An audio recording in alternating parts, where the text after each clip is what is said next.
Hey guys, tonight we're diving into a culinary conundrum that once struck fear into the hearts of Europeans. Imagine, if you will, a world where the humble potato, that dependable, comforting staple of so many meals, was seen not as a blessing, but as a harbinger of disease, a devilish root, a food fit only for pigs. You're standing in a quiet European field in the 16th century, the breeze rustling through unfamiliar green leaves, and there, peeking from the soil, is this knobbly, unassuming lump. Your stomach might rumble, but your mind, steeped in generations of culinary tradition and deeply ingrained suspicions, recoils. You'd probably rather starve than put that strange, foreign thing anywhere near your mouth. It sounds ridiculous now, doesn't it? But for centuries, the potato was an object of profound suspicion and even outright terror across much of Europe. So, before you get comfortable, take a moment to like the video and subscribe, but only if you genuinely enjoy what I do here. And let me know in the comments where you're listening from and what time it is for you. Now, dim the lights, maybe turn on a fan for that soft background hum, and let's ease into tonight's journey together. Our story begins not in the manicured gardens of Versailles or the bustling markets of London, but high in the rugged, breathtaking Andes Mountains of South America.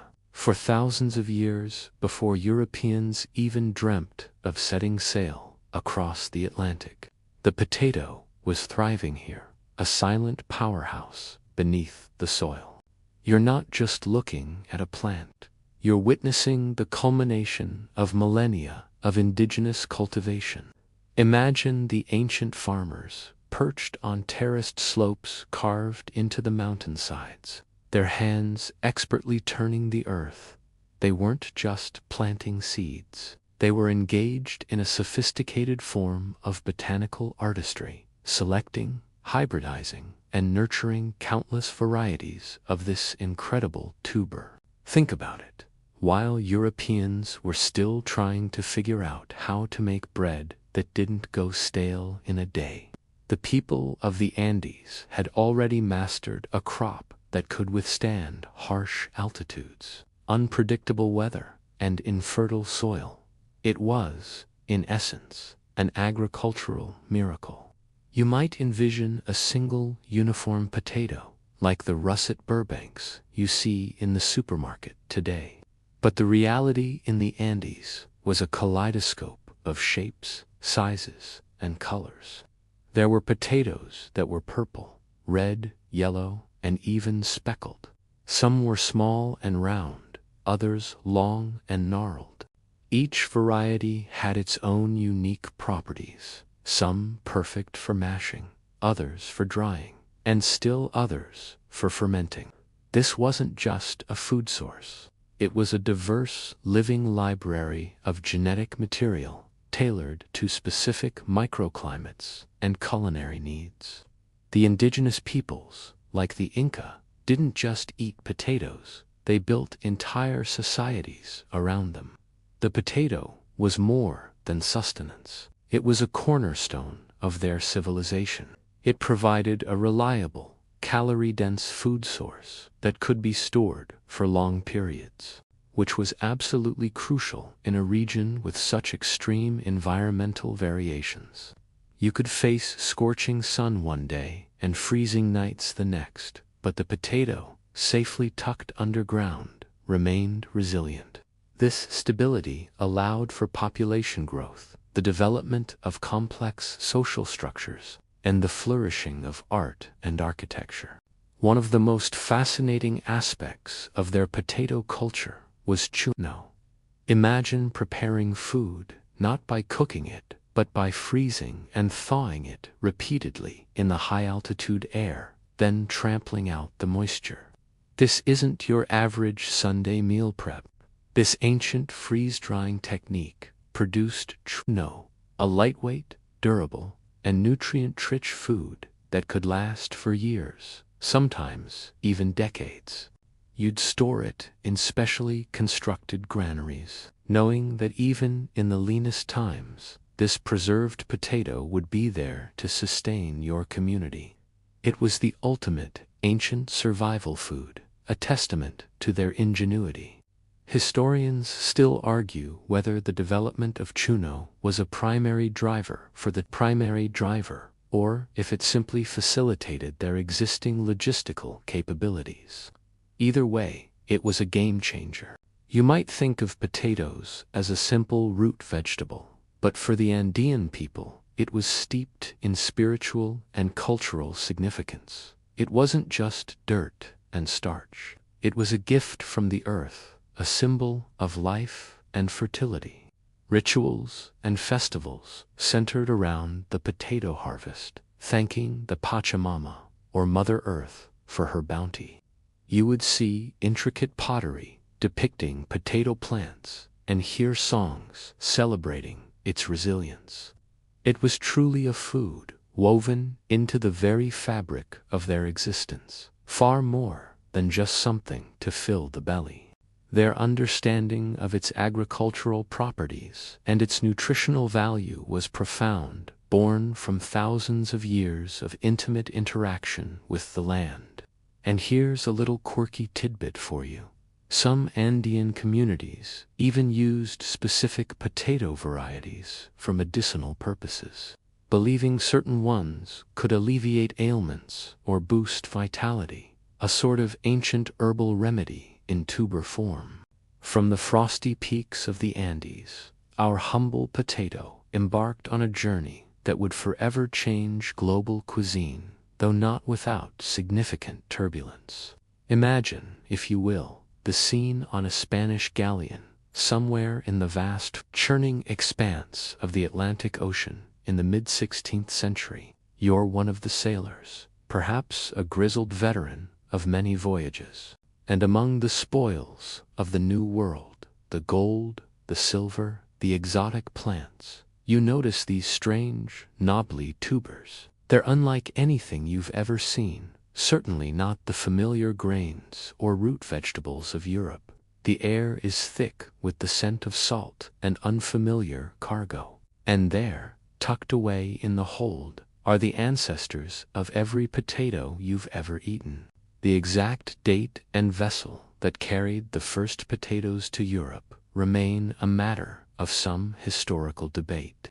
A delightful little puzzle for those who enjoy the minute details of botanical migration. Some historians lean towards the 1560s, others pinpoint specific voyages. What's clear, though, is that it wasn't a grand, celebrated arrival. There were no fanfare or parades, just a quiet, unassuming transfer from one continent to another.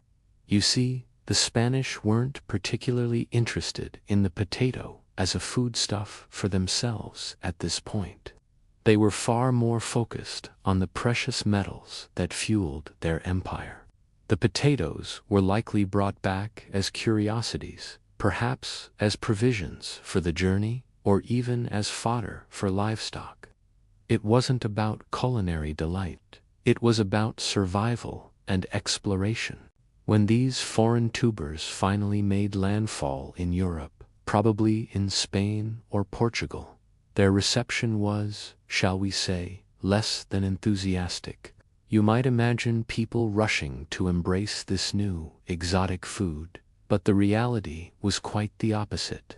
This was the era of the Columbian Exchange, a massive transfer of plants, animals, diseases, and cultures between the old and new worlds. While maize and tobacco found relatively swift, albeit sometimes controversial, adoption, the potato faced a wall of suspicion. You see a peasant farmer, accustomed to rye and wheat, eyeing this strange lump.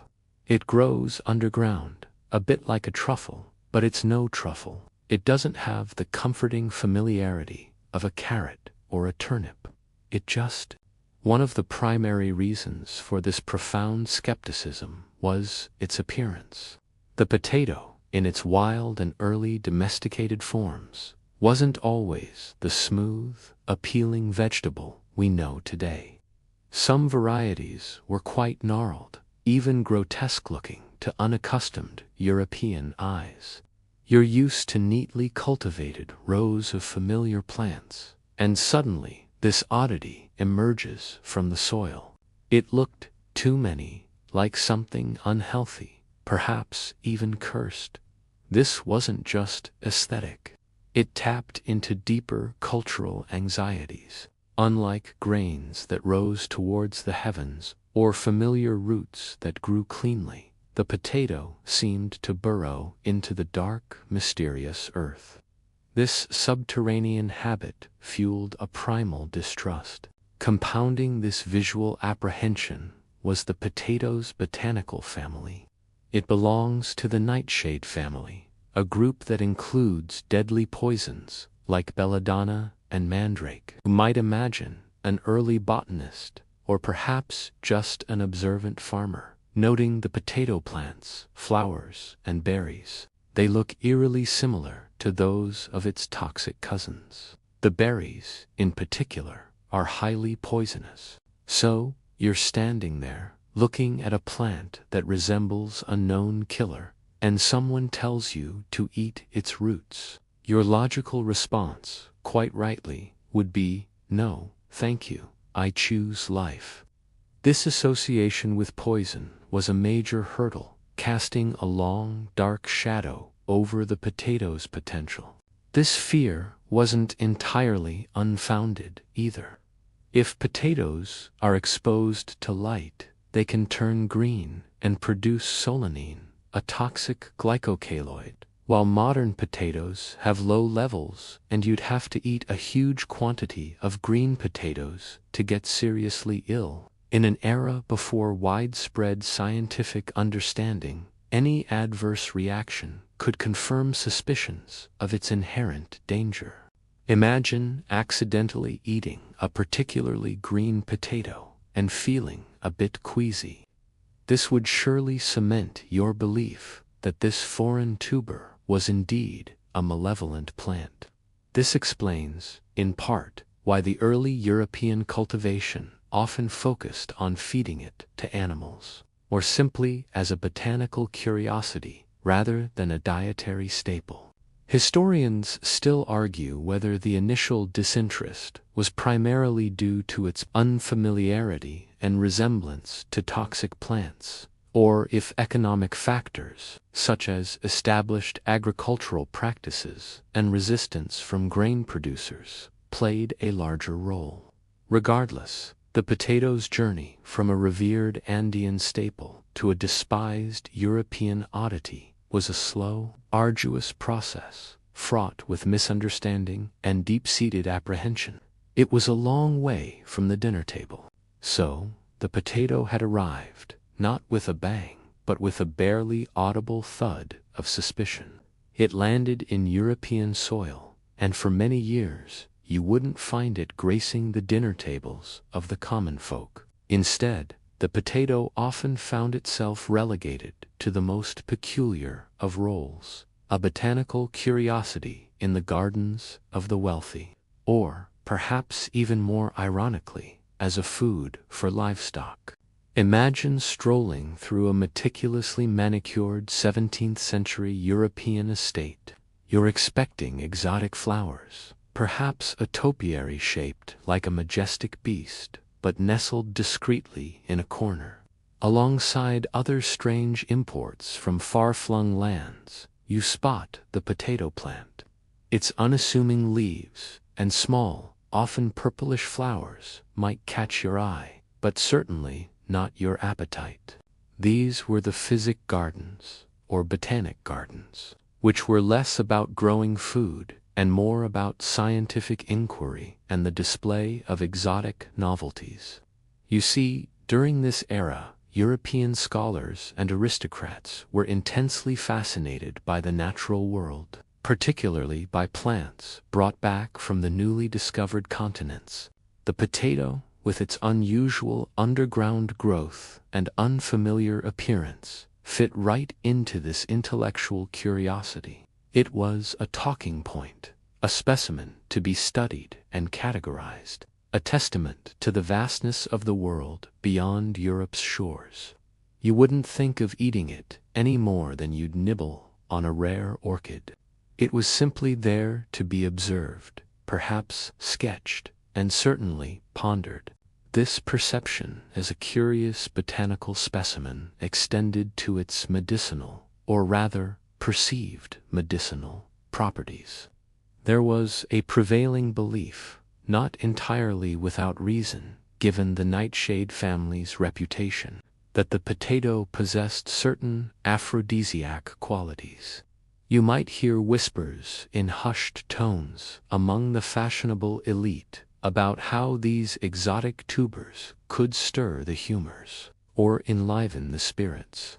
This was largely due to its foreign origin and mysterious subterranean growth, leading to speculation that it held hidden powers. It wasn't based on scientific fact, of course, but on the kind of folklore and pseudoscience that often filled the void of true understanding. One quirky tidbit: some early English herbalists suggested that consuming potatoes could increase seed and provoke lust, leading to a brief, almost comedic period where it was seen as a kind of vegetal Viagra. Imagine paying a hefty sum for a handful of potatoes, not to eat, but to potentially improve your love life. Despite its exotic status, the potato also suffered from a significant image problem due to its association with the earth itself. Unlike grains, which grow tall and proud towards the sun, or fruits that hang temptingly from branches, the potato grew in the dirt, often looking a bit lumpy and unappetizing. This led to its unfortunate branding as peasant food, or, even worse, pig food. If you were a self-respecting European in the 17th or 18th century, you simply wouldn't be caught dead serving potatoes at a respectable dinner party. It was considered beneath your station, something only the very poorest or their livestock would consume. You'd probably offer your guests some finely roasted game or delicate pastries, certainly not these crude, dirty lumps. This social stigma was incredibly difficult to shake. It wasn't just about taste, it was about class and perception. The potato lacked the historical prestige of grains like wheat or rye, which had been cultivated for millennia and were deeply embedded in European culture and religion. Bread, after all, was the staff of life, a sacred symbol. The potato had no such pedigree. It was a newcomer, an outsider, and therefore viewed with suspicion by the culinary establishment. Historians still argue whether the initial disinterest was a purely psychological aversion, or if the difficulties in cultivation and unfamiliarity with its proper preparation also contributed significantly to its slow adoption. The truth is likely a blend of all these factors, each reinforcing the others in a cycle of aversion. So, for decades, perhaps even a century or more in some regions, the potato remained an enigma, an unwelcome guest that had arrived uninvited. It lingered on the fringes of European agriculture, tolerated perhaps in remote, poor regions where other crops struggled, but largely ignored or actively avoided by the majority. It was a root crop in search of a champion, a culinary outcast waiting for its moment to shine. And that moment, as we'll soon discover, would finally arrive, though not without a concerted effort to change minds and stomachs. The potato, this fascinating yet feared root, was an anomaly in the European agricultural landscape. It had crossed an ocean, but it couldn't seem to cross the threshold of European kitchens. Imagine the irony. While the Incas had built an empire on its tubers, Europeans eyed it with suspicion, associating it more with superstition and sickness than sustenance. You're witnessing a slow, almost glacial, shift in perception, driven not by eager adoption, but by necessity and, eventually, clever marketing. The first true European cultivators of the potato weren't typically the grand landowners or the savvy merchants. No, the potato often found its tentative foothold in the gardens of monasteries and botanical institutions. These were places of learning and experimentation, where curiosity often outweighed culinary prejudice. Monks, with their vows of poverty and self-sufficiency, were often more open to new food sources, especially if they promised resilience and high yield. You can almost picture a silent, robed figure tilling a small plot, carefully observing the growth of this strange new world plant. They weren't gourmet chefs. They were pragmatic cultivators, slowly, quietly, understanding the potato's potential. It was in these cloistered gardens that the potato began its slow rehabilitation. Early botanical studies, rudimentary by today's standards, but groundbreaking for their time, started to distinguish the edible tuber from the poisonous berries and leaves. You might imagine early naturalists poring over specimens, sketching the plant's structure, and perhaps, with immense caution, even tasting the boiled tuber themselves. This gradual, scientific understanding began to chip away at the deeply ingrained fears of the nightshade family. It was a painstaking process, requiring detailed observation and careful, often risky, experimentation. However, despite these cautious scientific endorsements, the potato continued to struggle for acceptance among the general populace. The problem wasn't just its appearance or its botanical lineage. It was also the lack of knowledge about how to properly prepare it. You see, unlike grains that could be milled into flour or familiar root vegetables that could be easily boiled or roasted, the potato was different. If you ate it raw, it was unpalatable and mildly toxic. If you cooked it improperly, it could be bland, watery, or even gritty. Imagine trying to introduce spaghetti to a culture that had only ever eaten bread. They wouldn't know to boil it, let alone serve it with sauce. The potato faced a similar culinary barrier. People simply didn't know what to do with it. This unfamiliarity bred further disdain. For a long time, its primary culinary use outside of limited experimental circles was, as we touched upon, animal feed. You might see peasants grudgingly tossing potatoes to their pigs or cattle.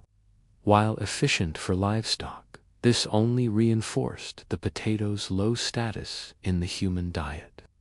If it was good enough for the beasts, it certainly wasn't good enough for respectable human consumption, or so the thinking went. This social stigma was a powerful force, creating a circular logic.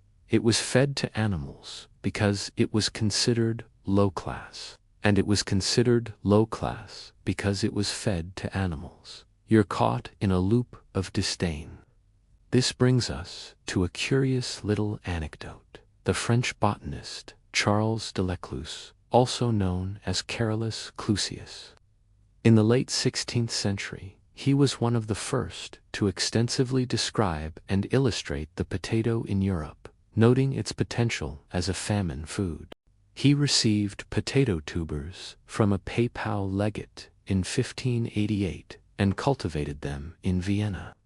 His detailed drawings and botanical descriptions were crucial in disseminating knowledge about the plant among scholars. But here's the quirky part. Despite his scientific advocacy, even he initially treated it more as a garden novelty than a culinary game-changer. He was more interested in its unique growth habits than its potential for a hearty stew. This highlights just how deep-seated the skepticism truly was, even among those at the forefront of botanical discovery. Historians still argue whether the slow adoption of the potato was primarily due to its perceived toxicity, or the simple fact that it required a fundamental shift in traditional agricultural and culinary practices. Was it fear, or just plain inertia? Likely both. The potato was an agricultural disruptor, challenging centuries of established farming methods and deeply ingrained food prejudices. It wasn't just a new vegetable. It was a new way of thinking about food, and that, for many, was far more unsettling than any rumored poison. So, the potato was stuck in a kind of purgatory, admired by some scholars, grudgingly tolerated by a few farmers, but largely scorned by the masses. Its journey from academic curiosity to dinner plate required a massive public relations campaign led by some surprisingly dedicated advocates. Imagine trying to convince an entire continent that the weird, lumpy thing they thought was pig food was actually delicious and nutritious. It sounds like a bad marketing pitch, right? Yet, this is precisely what happened, particularly in France. Our story now shifts to a man named Antoine-Augustin Parmentier. You might not recognize the name, but trust me, he's the unsung hero of the potato. Parmentier was a pharmacist and agronomist, which basically means he was fascinated by plants and how they could feed people. His personal connection to the potato came during the 7 Years' War in the mid-18th century. He was captured by the Prussians multiple times and, while imprisoned, was fed potatoes. He, like many others, initially viewed them with suspicion, but something remarkable happened during his captivity. He realized that not only were they edible, but they were also incredibly nourishing. They kept him alive and relatively healthy when other food sources were scarce. This personal experience was a game changer for Parmentier, transforming him from a skeptic into the potato's most ardent evangelist. Upon his return to France, Parmentier was determined to convince his countrymen, particularly the French peasantry, who were often on the brink of famine, that the potato was a godsend. This wasn't an easy task. The deep-seated fears we discussed earlier, the nightshade connection, the association with disease, and its reputation as animal fodder, were still firmly entrenched. You can imagine him trying to explain its benefits to a skeptical farmer, who probably just shrugged and went back to tending his traditional wheat fields. It was an uphill battle against centuries of prejudice. Parmentier wasn't just a scholar. He was a master of psychological warfare, in the nicest possible way, of course. He understood that to change minds, you first had to change perceptions. He tried everything. He organized elaborate dinners for prominent figures, including Benjamin Franklin and King Louis XVI and Marie Antoinette, where potatoes were the star ingredient. Imagine the scene: fine china, elegant silverware, and the aristocracy sampling a dish made from a vegetable they previously considered beneath them. King Louis XVI was apparently quite taken with the potato flour, even wearing one in his lapel. Marie Antoinette, ever the trendsetter, apparently began wearing them in her hair. This royal endorsement, albeit a fashionable one, started to chip away at the potato's lowbrow image. But Parmentier's most brilliant maneuver involved a touch of reverse psychology. He asked King Louis XVI for permission to plant potatoes on a large, heavily guarded plot of land outside Paris, specifically in the Sablons. The king agreed, and Parmentier then posted armed guards around the potato fields during the day, making a great show of protecting the valuable crop. However, crucially, he instructed the guards to go home at night. You see the genius here, don't you? By day, the potatoes seemed incredibly precious, guarded by the king's own men. By night they were left unguarded, tempting the local peasants, who reasoned that if the king thought these tubers were worth guarding, they must be something special. And so, under the cover of darkness, the peasants stole the potatoes, taking them home and planting them in their own gardens. It was a brilliant, theatrical stunt that played on human nature and curiosity. You can almost hear the hushed whispers in the villages. The king is guarding these strange roots. They must be valuable. This sly strategy worked wonders.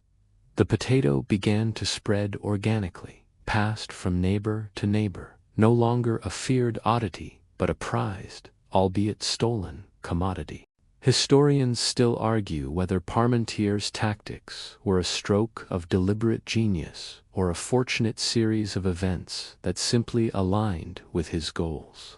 Either way, it was incredibly effective. This period marked a turning point. The potato was slowly, almost stealthily, moving from the fringes to the mainstream. Thanks to Parmentier's relentless advocacy and clever schemes, the pig food was finally starting to look more like dinner. It wasn't an overnight success, mind you. Prejudices die hard. But the seeds of acceptance had been sown, quite literally, in the fertile soil of French skepticism. While France slowly, cautiously, embraced the potato, thanks to Parmentier's cunning, other European nations had their own, often more forceful, introductions to this reluctant vegetable. Our journey now takes us northeast, to Prussia, where the potato's adoption was less about gentle persuasion and more about royal decree. Imagine a harsh, unforgiving landscape, prone to famine, and a monarch utterly determined to ensure his subjects, and more importantly, his army, were well fed. You're entering the realm of Frederick the Great, a king known for his military prowess and his rather unsubtle approach to social engineering. Frederick the Great, who reigned from 1740 to 1786, understood something crucial about his kingdom. A well-fed populace was a stable populace, and well-fed soldiers won wars. Prussia, with its sandy soils and often erratic climate, was frequently plagued by food shortages. Grains, while traditional, weren't always reliable. Frederick, perhaps observing the potato's success in other regions or recognizing its inherent resilience, saw it as a potential panacea for his kingdom's dietary woes. He wasn't interested in delicate marketing campaigns or charming dinner parties. He was interested in efficiency and results. So, in 1756, Frederick issued his famous Kartoffelbull, or potato order. This wasn't a suggestion, it was a royal command. He basically told his subjects, you will plant potatoes, and you will eat them. Imagine being a Prussian peasant, already toiling hard, and suddenly the king issues an edict about a weird, foreign root vegetable you distrust. You'd probably scratch your head and grumble under your breath. The order explicitly instructed local authorities to ensure that their farmers planted potatoes and, crucially, understood how to cultivate them. It was agricultural policy dictated from the top down with the stern hand of the monarch. Of course, force rarely breeds immediate affection. The Prussian peasants, much like their French counterparts, were deeply suspicious. They still harbored the old fears, the nightshade connection, the association with disease, and the general apprehension towards anything new and unfamiliar in their diet. You might see them attempting to plant the tubers, but perhaps not with full commitment, hoping the strange plant would simply fail. Some even reportedly dug up the potatoes after planting them, convinced they were poisonous. It was a classic example of popular resistance against an imposed innovation. Frederick, however, was not easily deterred. he understood that simple decrees weren't enough. He employed a similar, though perhaps less theatrical, tactic to parmentiers. He would distribute free potato seeds and instructions. But he also made a point of planting potatoes in his own royal gardens, conspicuously displaying them for public viewing. You could see the royal fields, well tended, and clearly featuring these strange plants, a subtle visual endorsement from the highest authority. This was less about trickery and more about direct example, signaling that if the king himself grew them, they must be safe. Moreover, Frederick's decree had teeth. Local officials were tasked with enforcement, and while there weren't immediate mass arrests for potato avoidance, the underlying message was clear: comply or face the consequences. This iron-fisted approach, combined with the potato's actual resilience and ability to grow in poor soils, slowly but surely began to yield results. When traditional grain harvests failed, the potato often provided a crucial fallback, saving many from starvation. You might still dislike it, but when your belly is empty, even a pig's food starts to look appealing. Here's a quirky tidbit. Frederick reportedly sent baskets of potatoes to his nobles, expecting them to embrace the new crop. Some politely accepted, but many simply regifted them to their stable hands or fed them to their horses, still clinging to their aristocratic disdain for the humble tuber. It just goes to show how deeply ingrained social prejudices can be, even in the face of royal commands. Historians still argue whether Frederick's potato mandate was a benevolent act of foresight to prevent famine, or simply another calculated move to strengthen his state and military by ensuring a consistent food supply. It was likely a pragmatic blend of both, a king prioritizing the practical well-being of his subjects for the greater good of his realm. Ultimately, Frederick the Great's unwavering insistence, combined with the potato's genuine ability to thrive where other crops faltered, slowly chipped away at Prussian resistance. By the end of his reign, the potato had become a firmly established part of the Prussian diet, a testament to the power of state intervention, even if it initially had to drag its subjects to the dinner table. The quiet revolution of the potato, in Prussia at least, was anything but quiet. While kings and strategists were busy mandating potato cultivation, a different kind of story was unfolding across the Irish Sea. Here, the potato's reception was less about royal decrees or clever PR stunts, and more about sheer, brutal necessity. You're stepping into a landscape where the soil is often poor, the climate damp and cool, and the vast majority of the population lives in deep poverty, often at the mercy of absentee landlords and unreliable harvests. This is Ireland in the 17th and 18th centuries, and for its people, the potato wouldn't just be another crop. It would become the very foundation of their existence, leading to an incredibly deep, yet ultimately tragic, dependence. The potato arrived in Ireland relatively early, perhaps even before it gained significant traction in mainland Europe. Legend has it that Sir Walter Raleigh introduced it to his Irish estates around 1589, though this is likely more myth than concrete historical fact. What is certain, however, is that by the late 17th and early 18th centuries, the potato began to truly take root in Irish soil.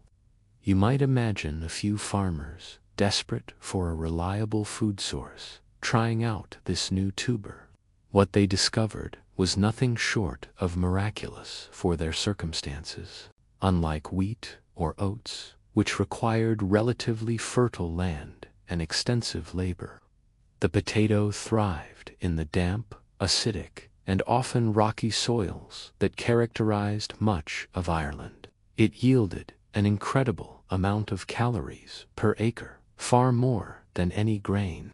This was a game changer for a population struggling to feed itself on small plots of land.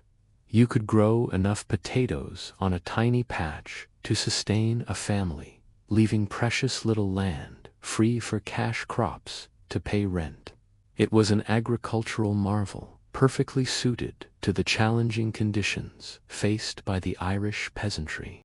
As a result, the potato wasn't just adopted, it was embraced with a fervor that bordered on reverence. You can visualize entire families, from dawn till dusk, tending their potato patches. It became the staple, the primary source of nutrition for millions. Breakfast, lunch, and dinner often consisted of little more than boiled potatoes, perhaps with some milk or a bit of butter if they were lucky. This wasn't a choice. It was a consequence of economic and environmental realities. The potato offered a caloric lifeline that no other crop could match in those conditions. This overwhelming reliance, however, slowly built a foundation for future disaster. As the population grew, fueled by the abundant and easily cultivated potato, the dependence deepened. You see families having more children, confident that the potato would feed them all. Villages expanded, and the landscape became increasingly dotted with small, tenant farms, each centered around its potato plot. It was a population boom directly linked to the success of a single crop. One quirky tidbit about this period: it's believed that the Irish developed unique methods of cultivating potatoes in challenging terrains, such as lazy beds. These were raised beds created by digging trenches and piling the soil on top, providing better drainage and aeration for the tubers. You can almost see them forming these intricate patterns across the fields, a testament to their ingenuity and the potato's critical role.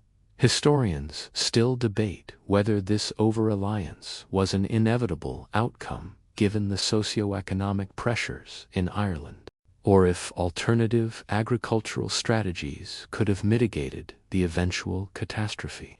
There are arguments for both sides, but the sheer efficiency of the potato made it an irresistible, albeit risky, choice.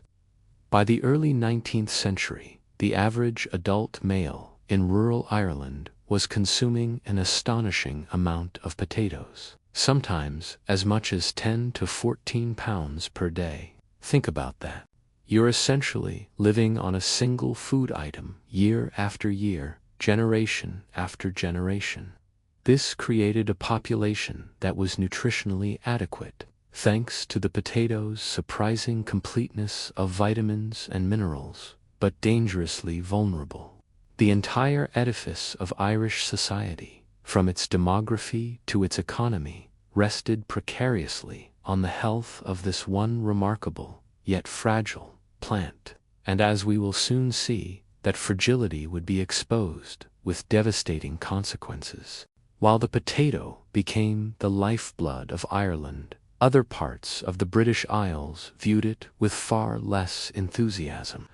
Our story now shifts to Scotland, where the introduction of the potato faced a unique brand of resistance rooted in deeply held religious beliefs. Imagine a rugged Scottish landscape, windswept and often bleak, populated by communities where the kirk or church held immense sway over daily life. You're entering a world where agricultural innovation could be seen not just as a practical matter, but as a moral or even theological one. In the mid-18th century, as the potato slowly gained ground in parts of Europe, it arrived in Scotland, but not without significant controversy. The Scottish ministers, particularly those in the Presbyterian Church, initially viewed the potato with suspicion, and in some cases, outright hostility. Their reasoning wasn't based on botanical fears or social snobbery, but on a rather peculiar interpretation of biblical texts. You see, the potato wasn't mentioned in the Bible. This absence was, for some, a significant red flag. If it wasn't in the Holy Scriptures, could it truly be a wholesome, God-given food? This unbiblical nature of the potato led some ministers to preach against its cultivation, warning their congregations against adopting this unnatural or unholy root. You can almost hear the stern pronouncements from the pulpit. Beware the root that grows, not by the grace of God, but in the dark earth, unmentioned in His sacred word. This religious apprehension was a powerful deterrent, especially in a society where religious authority permeated every aspect of life. It added a layer of spiritual anxiety to the existing general mistrust of new foods. Adding to this theological skepticism was a more practical, though still somewhat bizarre, fear: the potato's perceived lack of proper flowering. Unlike grains that produced visible, seed-bearing heads, or fruits that blossomed clearly, the potato's reproductive cycle was less obvious to the untrained eye. This led to the misconception that it was a sterile plant, or even worse, that it reproduced unnaturally from its tubers rather than from seed. You might hear whispers that such a plant was somehow incomplete or even degenerate, not fitting into the natural order as understood through a literal interpretation of creation. This quirk of its propagation, combined with its subterranean nature, made it seem alien and potentially problematic. Despite these initial religious objections, necessity, as it often does, began to chip away at the resistance. Scotland, like Ireland, was prone to food shortages, and the potato's hardiness and high yield eventually proved too valuable to ignore. You can imagine a family facing starvation, listening to the minister's warnings, but then looking at their empty stomachs. The practical reality of survival often trumped theological qualms. Gradually, and often grudgingly, farmers began to plant potatoes, perhaps in secret at first, or rationalizing it as a necessary evil to keep their families alive. One quirky tidbit illustrates this slow shift. It's said that some Scottish farmers, eager to appease both their hunger and their conscience, would trick the potato into flowering more prominently by pruning the leaves, hoping to make it appear more natural and thus more acceptable in the eyes of their skeptical ministers. Imagine the quiet defiance, the subtle act of agricultural subterfuge. Historians still argue whether the initial religious objections were a genuine theological concern or simply a convenient moral justification for existing cultural prejudices against a new, unfamiliar food source. It's a fascinating example of how deeply ingrained beliefs can influence even the most practical aspects of daily life, like what you put on your plate. Ultimately, the potato did establish itself in Scotland, providing a crucial food source, particularly in the Highlands and Islands, where traditional agriculture struggled. The fear slowly receded, replaced by a grudging acceptance, then by a deep appreciation for its role in preventing famine. The unholy root eventually became a staple, a testament to the potato's undeniable resilience and the enduring human drive for survival, even in the face of spiritual misgivings. As the potato slowly gained a grudging foothold in Scotland and established a perilous dominance in Ireland, its journey through England was marked by a different kind of hurdle: culinary snobbery. Imagine yourself in the drawing rooms and dining halls of 18th century England, where social status was meticulously defined, and what you ate or more importantly, what you didn't eat, spoke volumes about your position in society. Here, the potato wasn't feared for its toxicity or its lack of biblical mention. It was simply considered uncouth, unfashionable, and frankly, a bit common. The English elite, steeped in traditions of roasted meats, fine pastries, and elaborate grain-based dishes, viewed the potato with a distinct air of disdain. It was seen as a food for the working classes, if it was seen as food at all. You wouldn't find it prominently featured on the tables of dukes or duchesses. Instead, it was relegated to the kitchens of the poor, often as a cheap filler to stretch meager meals. This wasn't a scientific or religious objection. It was purely a matter of social stratification. If you wanted to maintain your refined image, you simply didn't serve potatoes to your esteemed guests. This culinary snobbery was partly fueled by the potato's unglamorous appearance and the perception that it lacked flavor compared to more traditional vegetables. Imagine trying to dress up a plain boiled potato to compete with a delicate asparagus spear or a vibrant carrot. It was a visual and textural challenge. The cooking methods popular at the time often didn't do the potato justice, resulting in bland, watery, or mushy fare. You might hear polite murmurs of rather starchy, isn't it, or lacks proper ... refinement. It simply didn't fit into the established culinary aesthetic of the upper crust. Furthermore, the English diet was already well established with traditional staples. Wheat bread was king, and a variety of other vegetables, meats, and dairy products were readily available for those who could afford them. There wasn't the pressing necessity that drove potato adoption in poorer regions or countries facing frequent famine. You had options, and those options usually didn't include the humble spud. This lack of urgency meant there was no real incentive for the upper classes to overcome their ingrained prejudices. One quirky tidbit that illustrates this snobbery: early English cookbooks from the 17th and 18th centuries rarely featured potato recipes. When they did, they often treated it as an exotic garnish or a curiosity rather than a main ingredient. You might find a recipe for potatoes dressed with butter and sugar, or potato fritters, suggesting an attempt to disguise its plainness or sweeten its rather earthy taste, rather than celebrate it for what it was. This stark contrast with its later widespread use highlights just how much of a social climb the potato had ahead of it in England.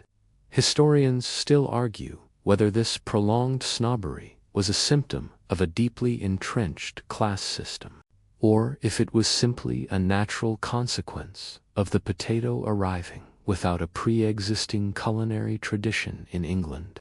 It was likely a bit of both, with social perceptions reinforcing culinary habits.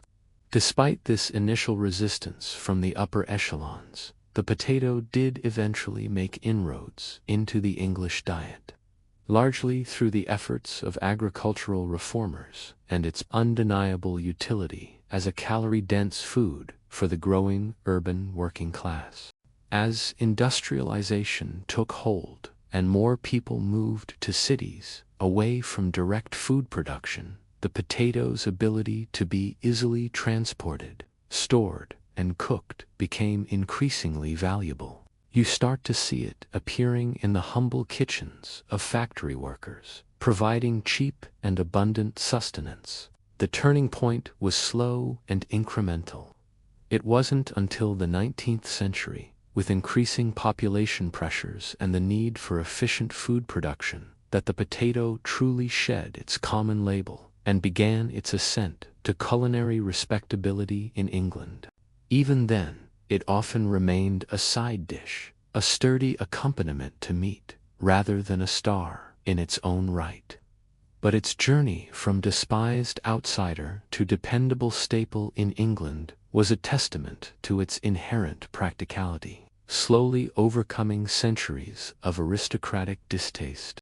The journey of the potato across Europe wasn't just a tale of initial fear and gradual acceptance. It was also intertwined with the brutal realities of war.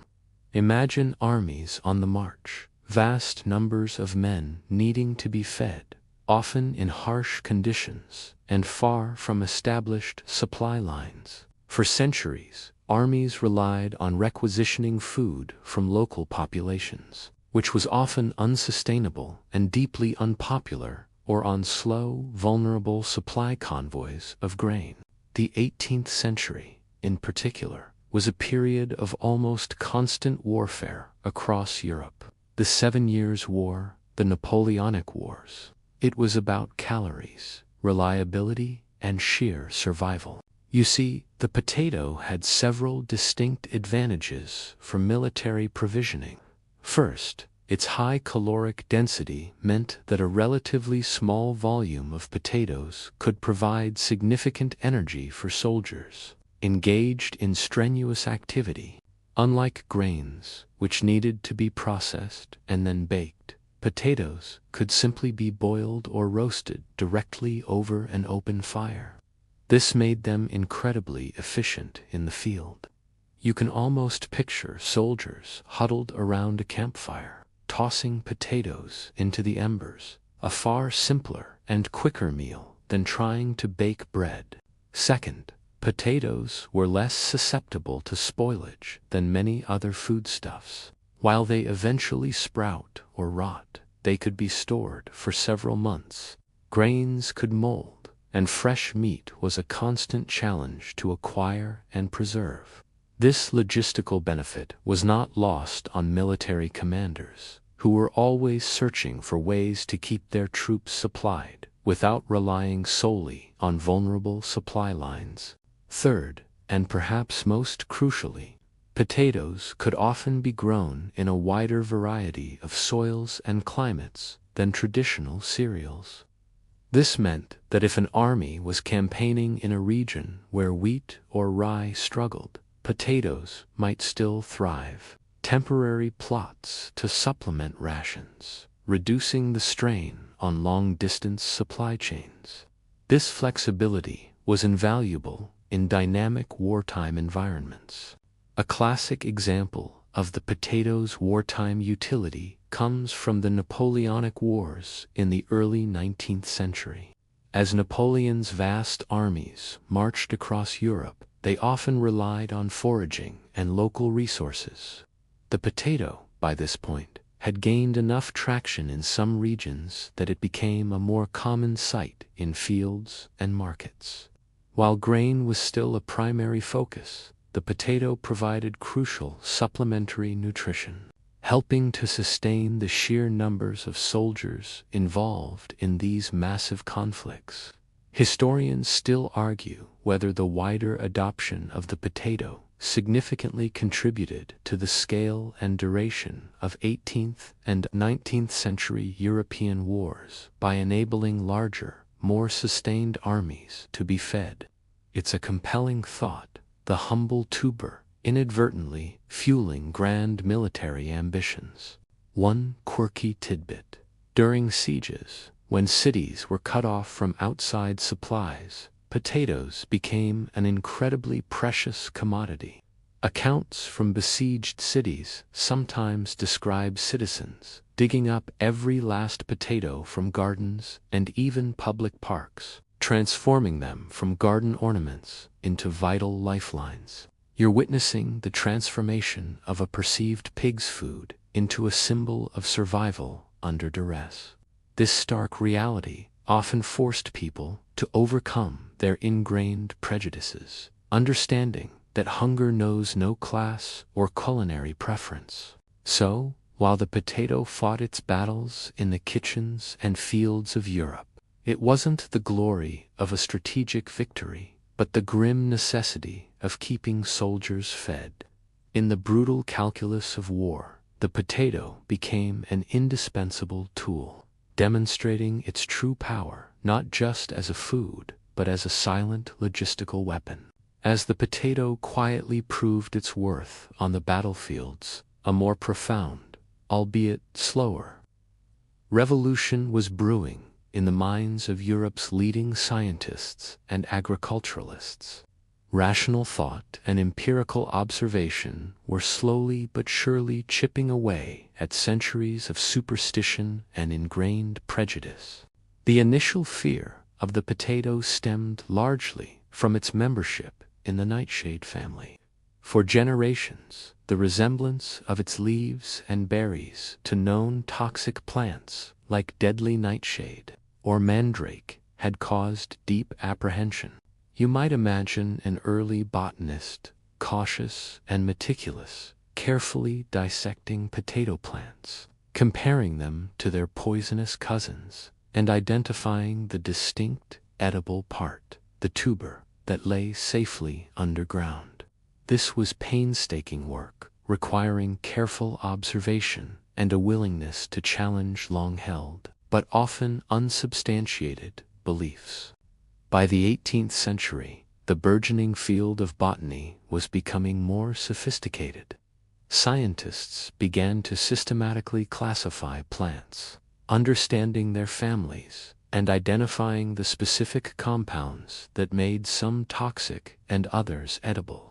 Leading botanists of the era, influenced by figures like Carl Linnaeus, started to publish detailed studies on the potato, outlining its characteristics, its growth cycle, and crucially, its edibility. These academic treatises, while not directly read by the masses, gradually influenced agricultural societies and enlightened landowners.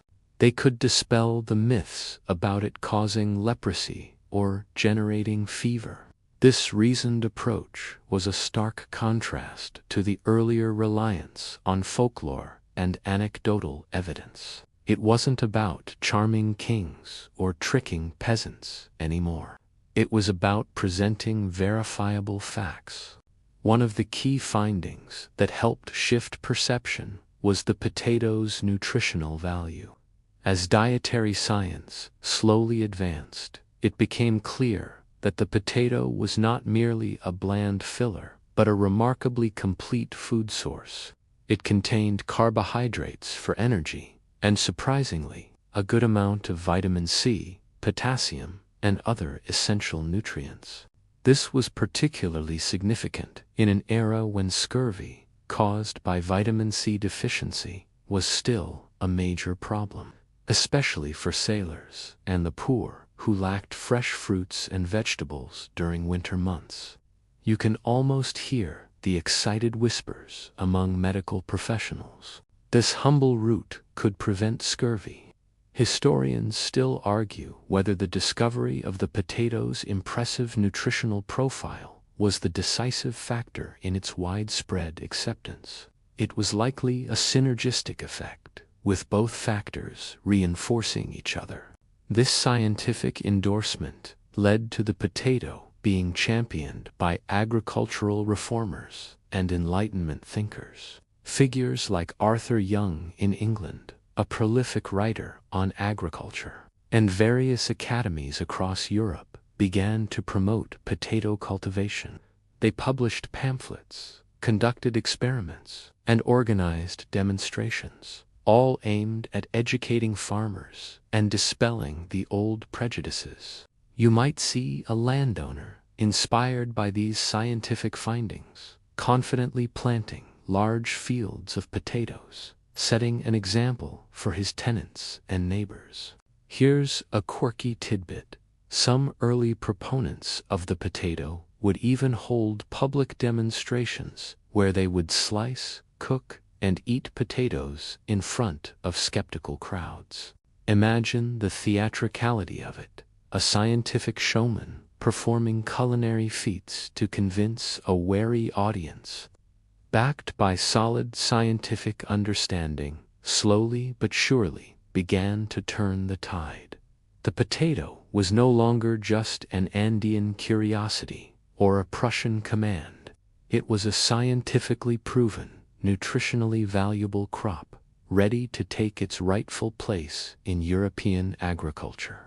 As the potato slowly gained scientific validation and began to shed its ominous reputation, its true economic power started to become evident, quietly fueling what historians often call the agrarian revolution in Europe. You're observing a profound shift, not just in what people ate, but in how land was used, how populations grew, and how societies functioned.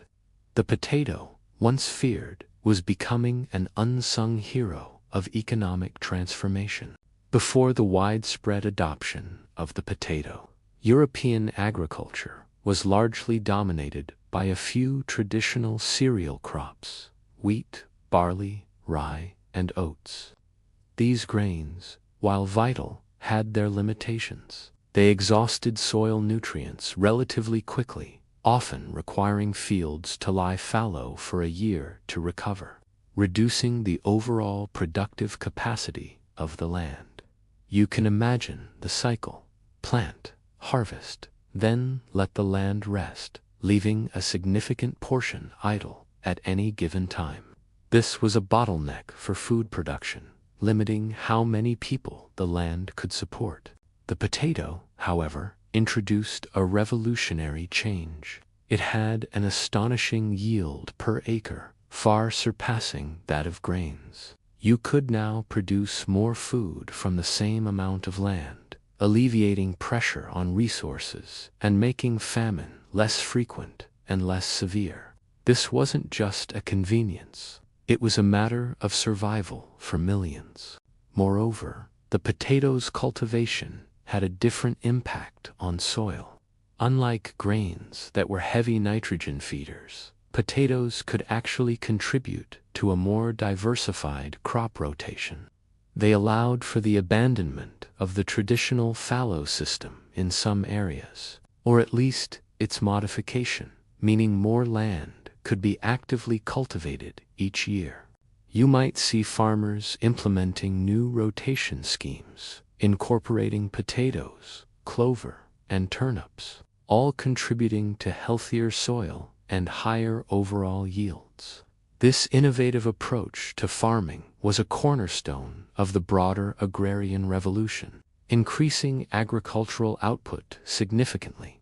This increased food supply had a direct and profound impact on demography. More food meant healthier populations, lower mortality rates, and the ability to sustain larger families.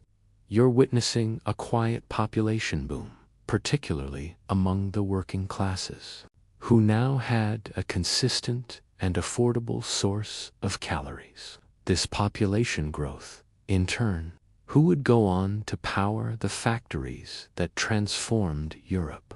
Here's a quirky tidbit.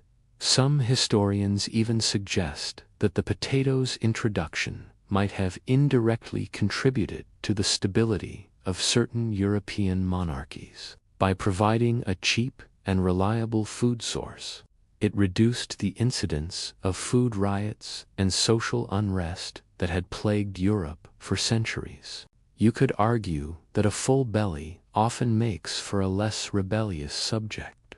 Historians still argue whether the potato was a cause of the agrarian revolution or merely a powerful accelerant to existing agricultural changes.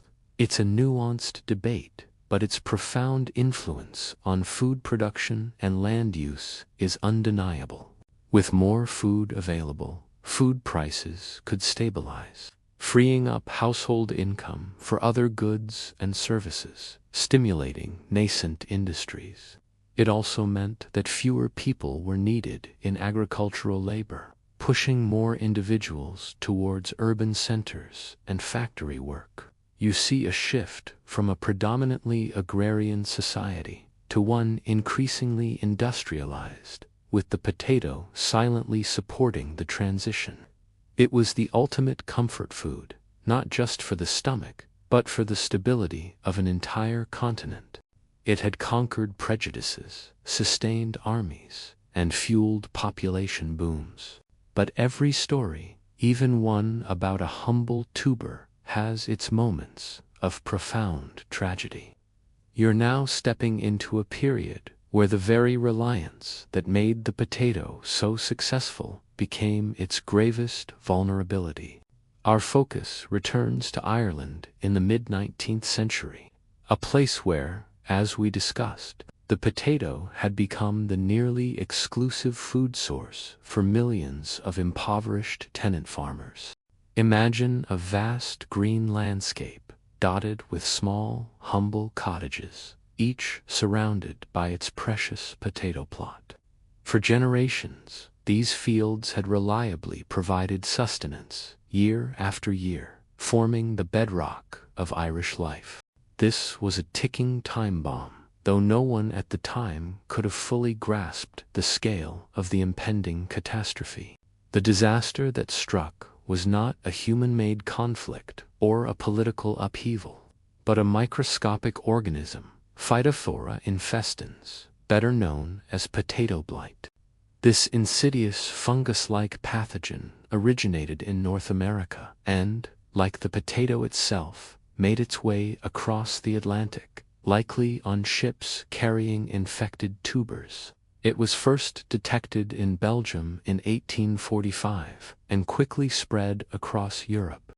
You can almost visualize the spores, unseen and unstoppable, drifting on the wind, landing on potato leaves, and beginning their deadly work.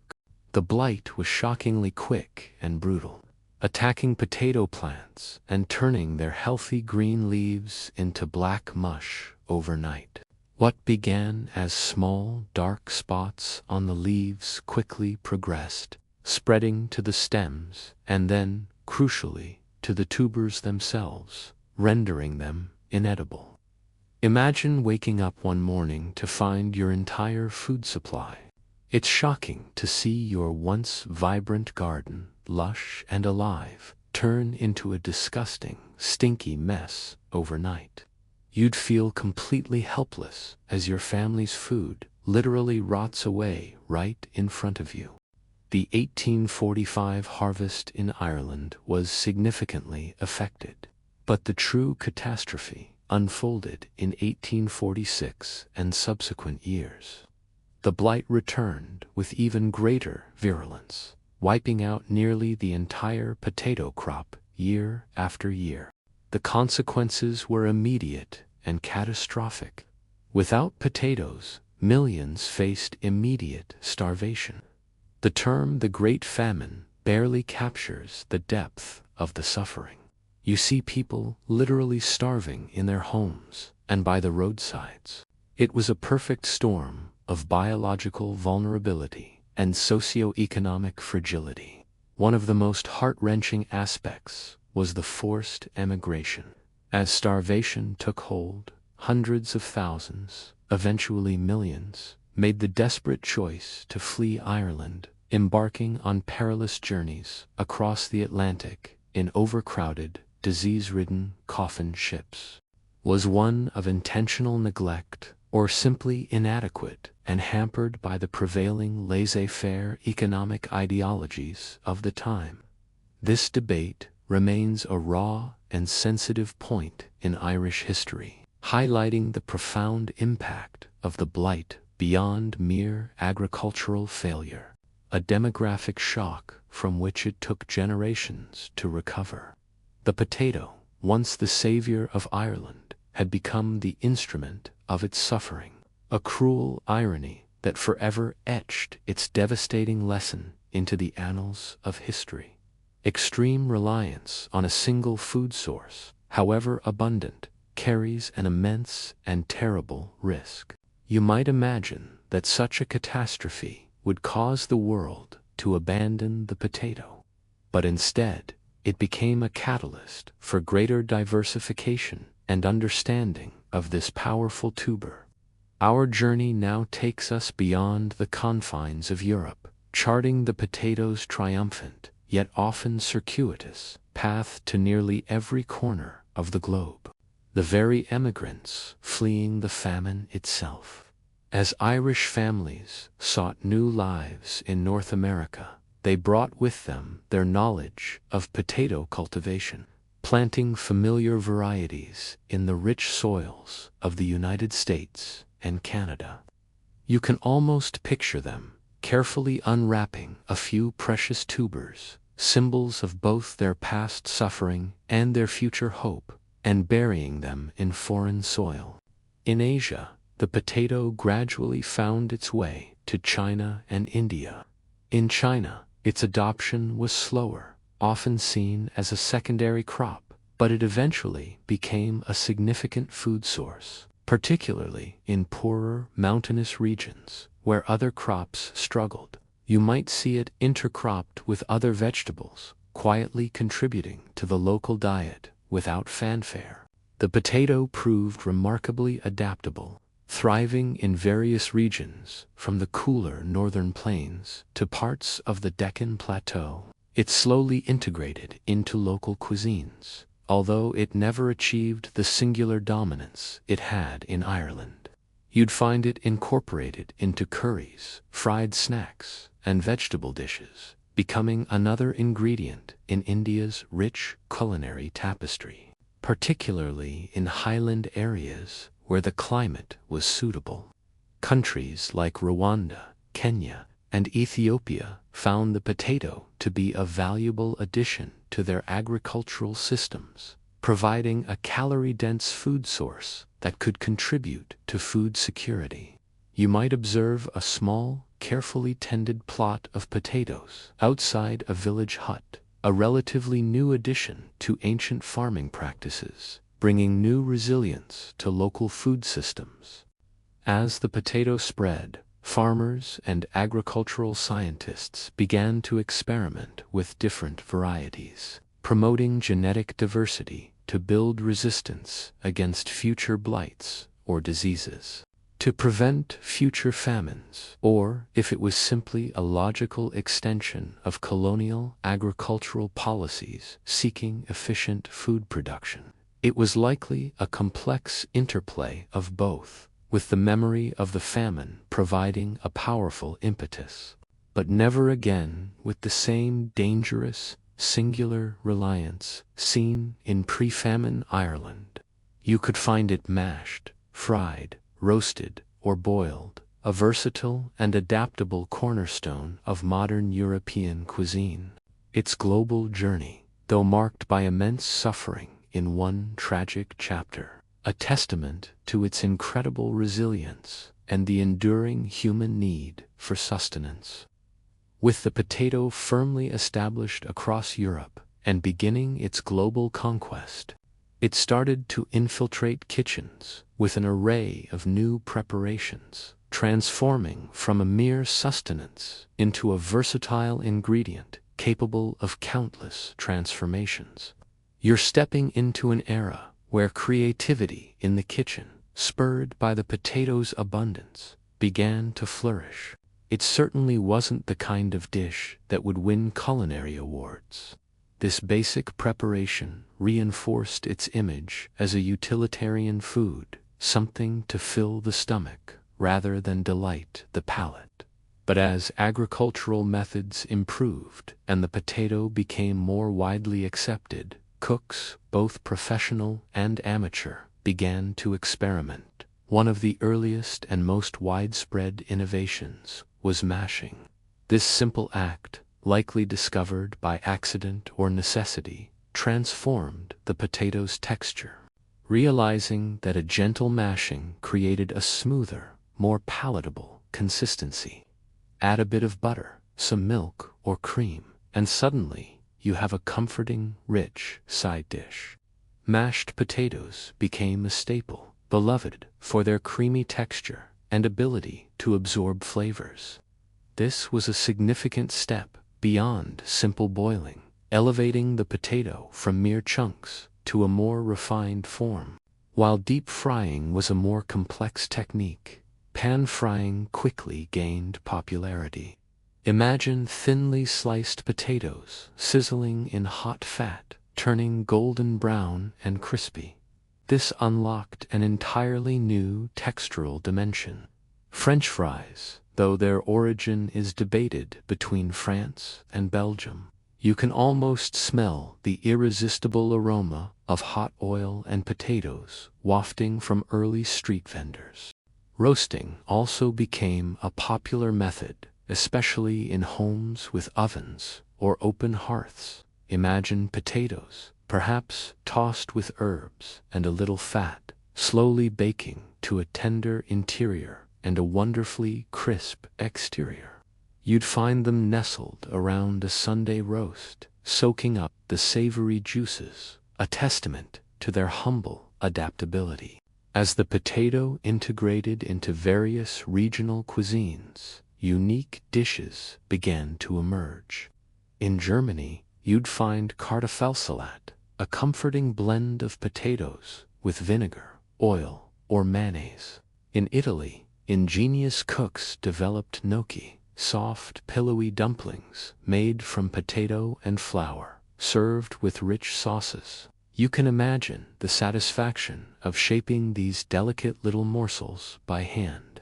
One quirky tidbit about this culinary evolution: the potato chip, or crisp, is famously said to have been invented by accident in 1853 by chef George Crumb at a restaurant in Saratoga Springs, New York.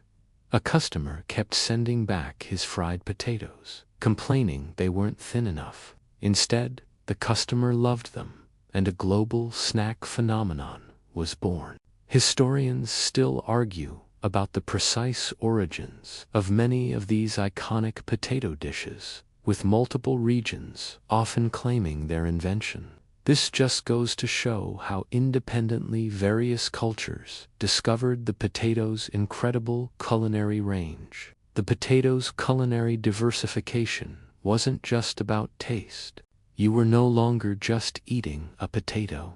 This period laid the groundwork for the potato's enduring status as a global food icon, beloved in virtually every cuisine, fundamentally reshaping how people thought about governance, society, and the well-being of the common person. You're stepping into an era where philosophers and intellectuals, not just kings and farmers, began to champion the potato, seeing it as a tangible tool for social reform and a symbol of rational progress. The 18th century, the age of enlightenment, was characterized by a fervent belief in reason, human progress, and the improvement of society through knowledge. Philosophers like Voltaire, Rousseau, and Diderot questioned established norms and sought to apply scientific principles to every aspect of life, including agriculture and food production.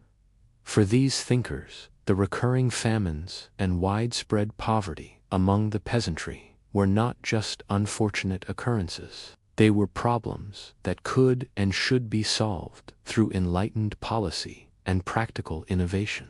These Enlightenment thinkers, observing the potato's resilience, its high yield, and its ability to grow in poor soils, saw it as a powerful solution to persistent food shortages. They recognized that a well-fed populace was less prone to rebellion, more productive, and simply more humane.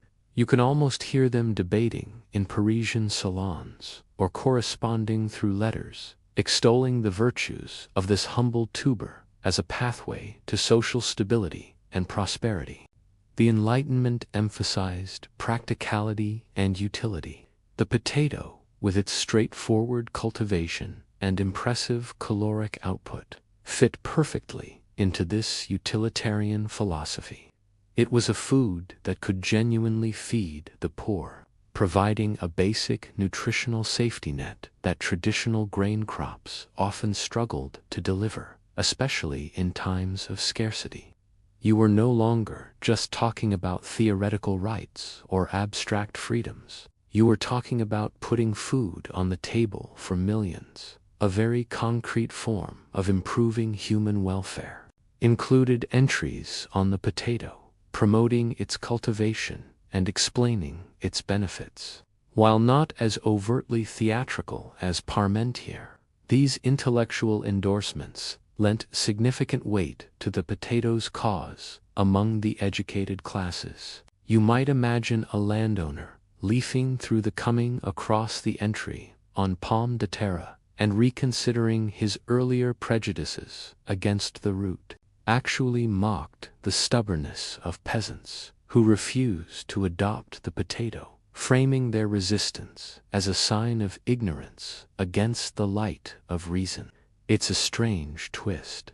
The potato, once feared as a product of ignorance, was now being promoted as a tool against it. Historians still argue whether the Enlightenment philosophers genuinely believed in the potato's inherent social transformative power, or if they simply saw it as a pragmatic solution to a pressing economic problem fitting neatly into their broader agenda of rational societal improvement. Likely, it was a blend of both, reflecting their pragmatic idealism. This period saw the emergence of various agricultural societies and scientific academies across Europe. These institutions, often inspired by Enlightenment ideals, actively promoted new farming techniques and introduced novel crops. They conducted experiments, published findings, and offered prizes for successful potato cultivation. You see them organizing public lectures and demonstrations, earnestly trying to disseminate knowledge and overcome the deep-seated conservatism of rural communities. The promotion of the potato by Enlightenment thinkers and institutions helped to elevate its status from a mere curiosity or a last resort to a crop with genuine scientific and social merit. It was part of a larger movement to rationalize and improve agriculture, moving away from traditional, often inefficient, methods. This intellectual endorsement, combined with the potato's proven resilience and nutritional value, cemented its role not just as a food item, but as a symbol of progress, reason, and humanity's ability to harness nature for the common good. Beyond its evolving role as food fodder and famine saver, the potato, with its unique properties, inspired some truly bizarre and unexpected applications throughout history. You're now entering the realm of peculiar inventions and forgotten uses, where human ingenuity, sometimes misguided, sought to exploit the humble tuber for purposes far removed from the dinner plate. Imagine a world where the potato wasn't just for eating, but for everything from glue to lighting. One of the more practical, albeit less appetizing, uses of the potato was in the production of starch.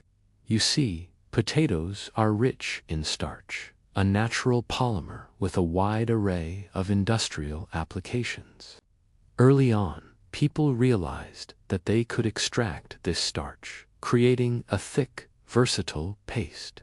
This potato starch wasn't just for thickening gravies. It found its way into textile manufacturing, where it was used to stiffen fabrics and provide a smooth finish.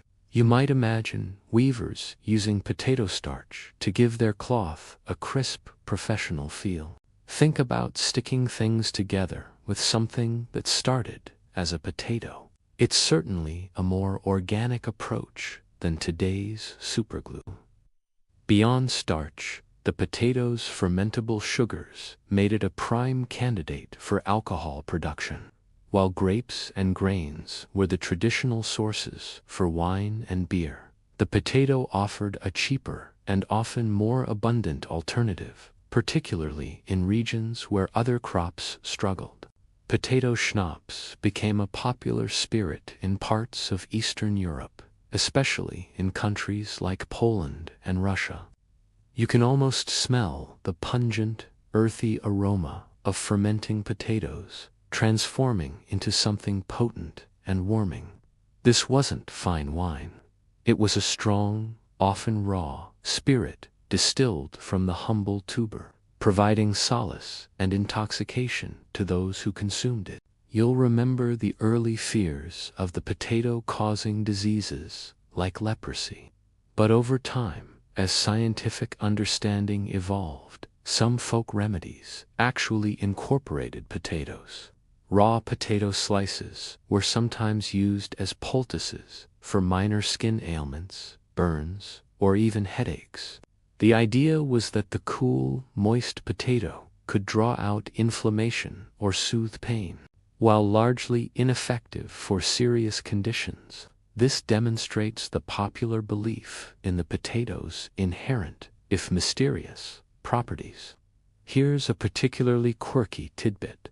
During the early 19th century, a peculiar trend emerged where potatoes were used to create potato lamps.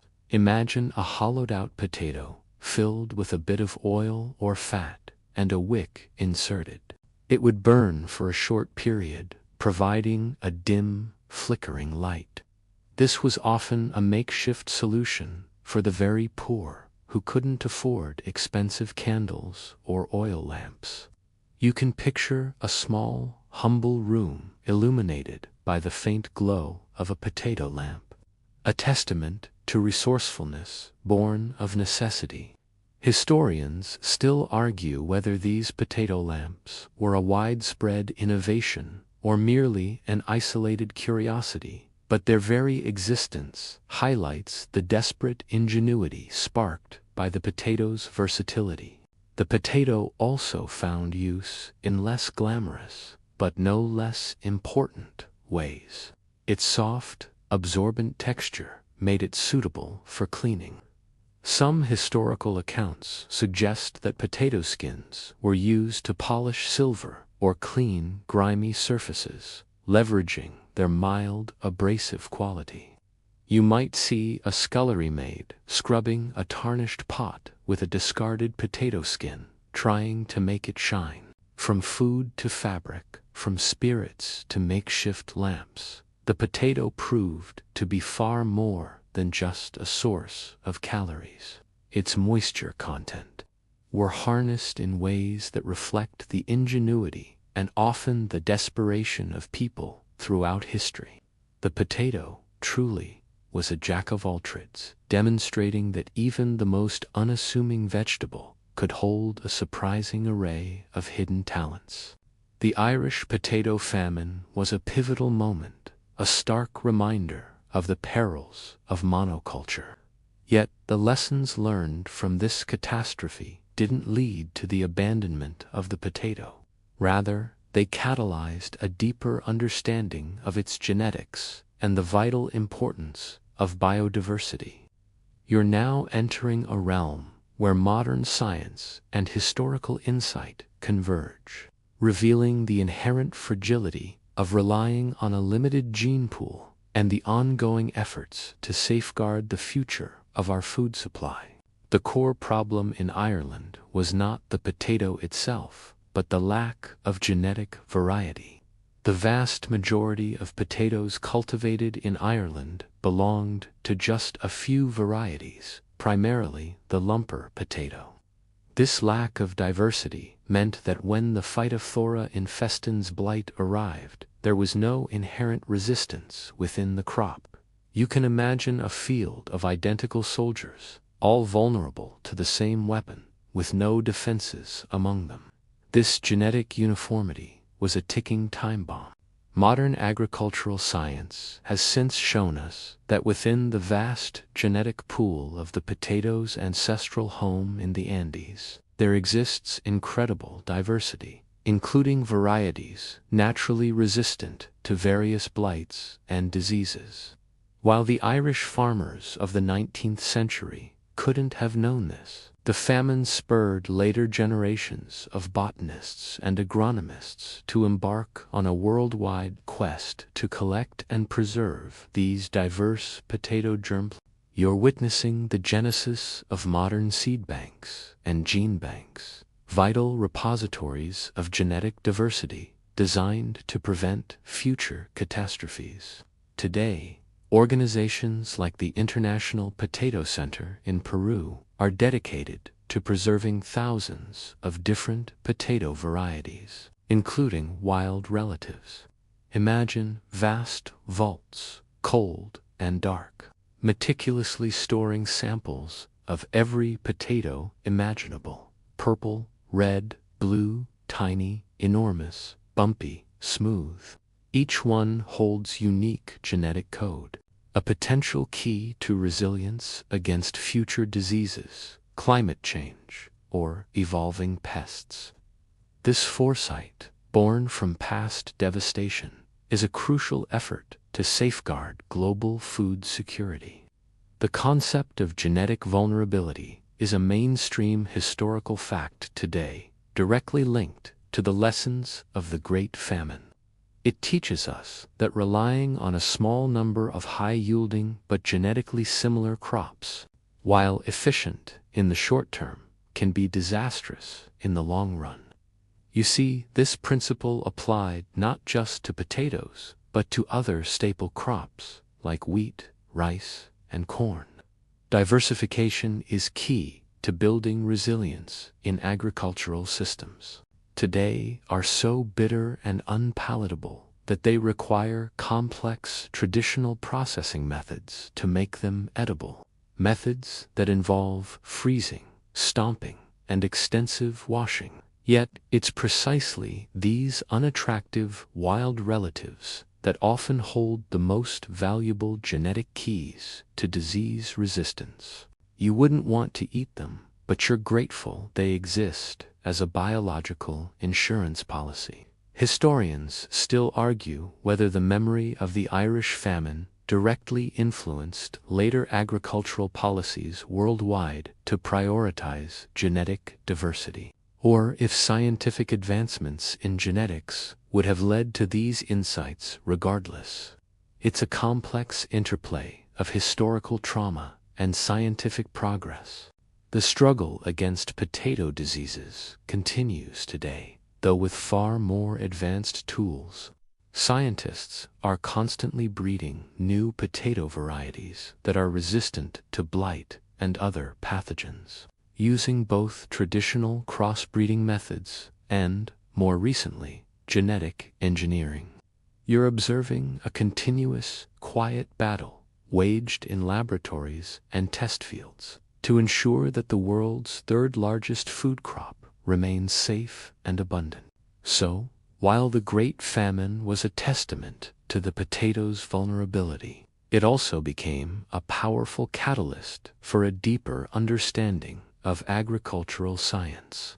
The quiet commitment to preserving genetic diversity, hidden away in cold storage facilities, is perhaps the most enduring and hopeful legacy of that devastating chapter in the potato's history. It's a promise that we learn from the past to secure the future of our food. Let's turn our attention to how this once feared tuber subtly but powerfully embedded itself into the very fabric of various national identities and cultural symbols. You're moving beyond the agricultural field and into the heart of homes and communities, observing how a mere vegetable can become a cornerstone of shared heritage and tradition. Perhaps the most obvious example of the potato as a national symbol is in Ireland. Despite the devastating famine, the potato remains inextricably linked to Irish identity. You'll find it celebrated in folk songs, proverbs, and traditional dishes. When you think of Irish cuisine, chances are the potato is one of the first things that comes to mind. Whether it's colcannon or boxty, this isn't just about food. It's about a deep, complex relationship forged through centuries of survival and sorrow. Remember Frederick the Great's forceful introduction. What began as a royal decree eventually blossomed into a deep culinary affection. The potato, or kartoffel, is a staple of German cuisine, appearing in countless forms. Kartoffelsalat, Bratkartoffelpuffer. It's a reliable, filling, and comforting food that reflects a national appreciation for solid, unpretentious sustenance. Imagine a cozy German beer garden, and you're likely to find a generous plate of something delicious featuring potatoes. In Russia and other Slavic countries, the potato is equally ingrained. Introduced in the 18th century, you see it as a symbol of endurance and nourishment in harsh conditions. A food that sustained generations through long, cold winters. Even in Peru, the potato's birthplace, it continues to be a source of immense national pride and cultural heritage. You're not just looking at a vegetable. You're looking at a living connection to an ancient civilization. The staggering diversity of potato varieties, thousands of them, is celebrated. Indigenous communities still cultivate traditional varieties, often using methods passed down for millennia.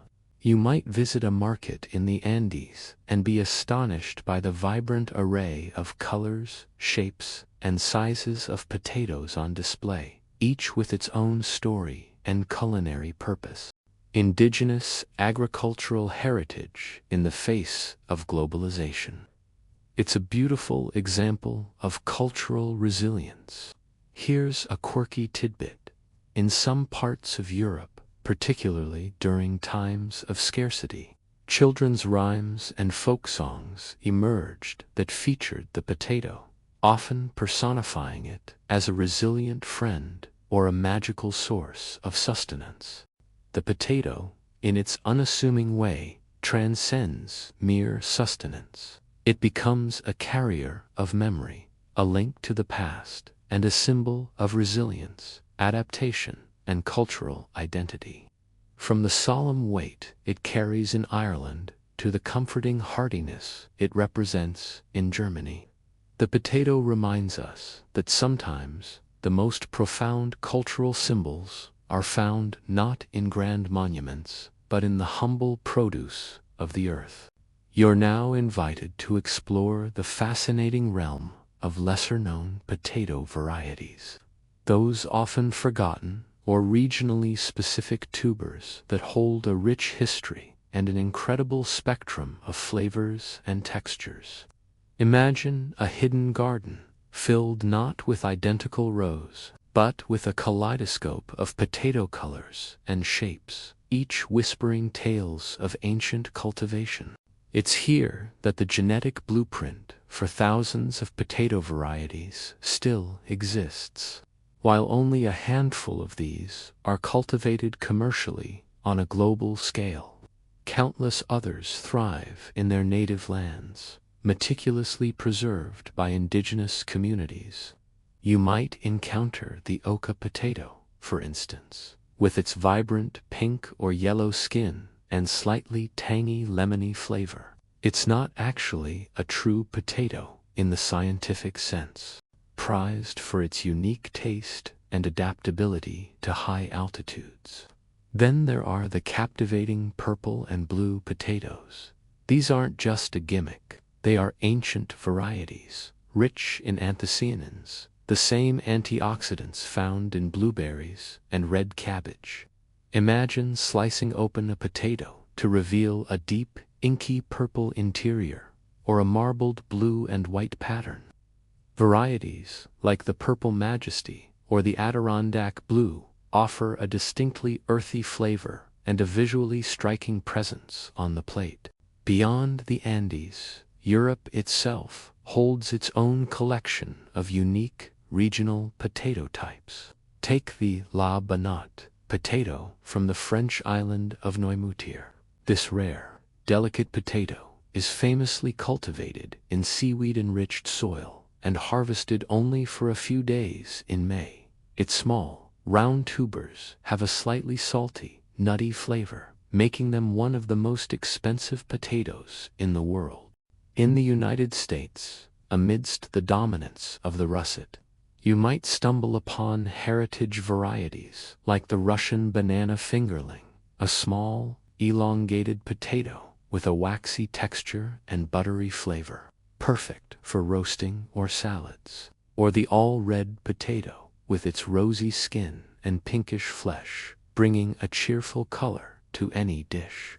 These aren't just curiosities, lost flavors, and expand our culinary horizons beyond the familiar.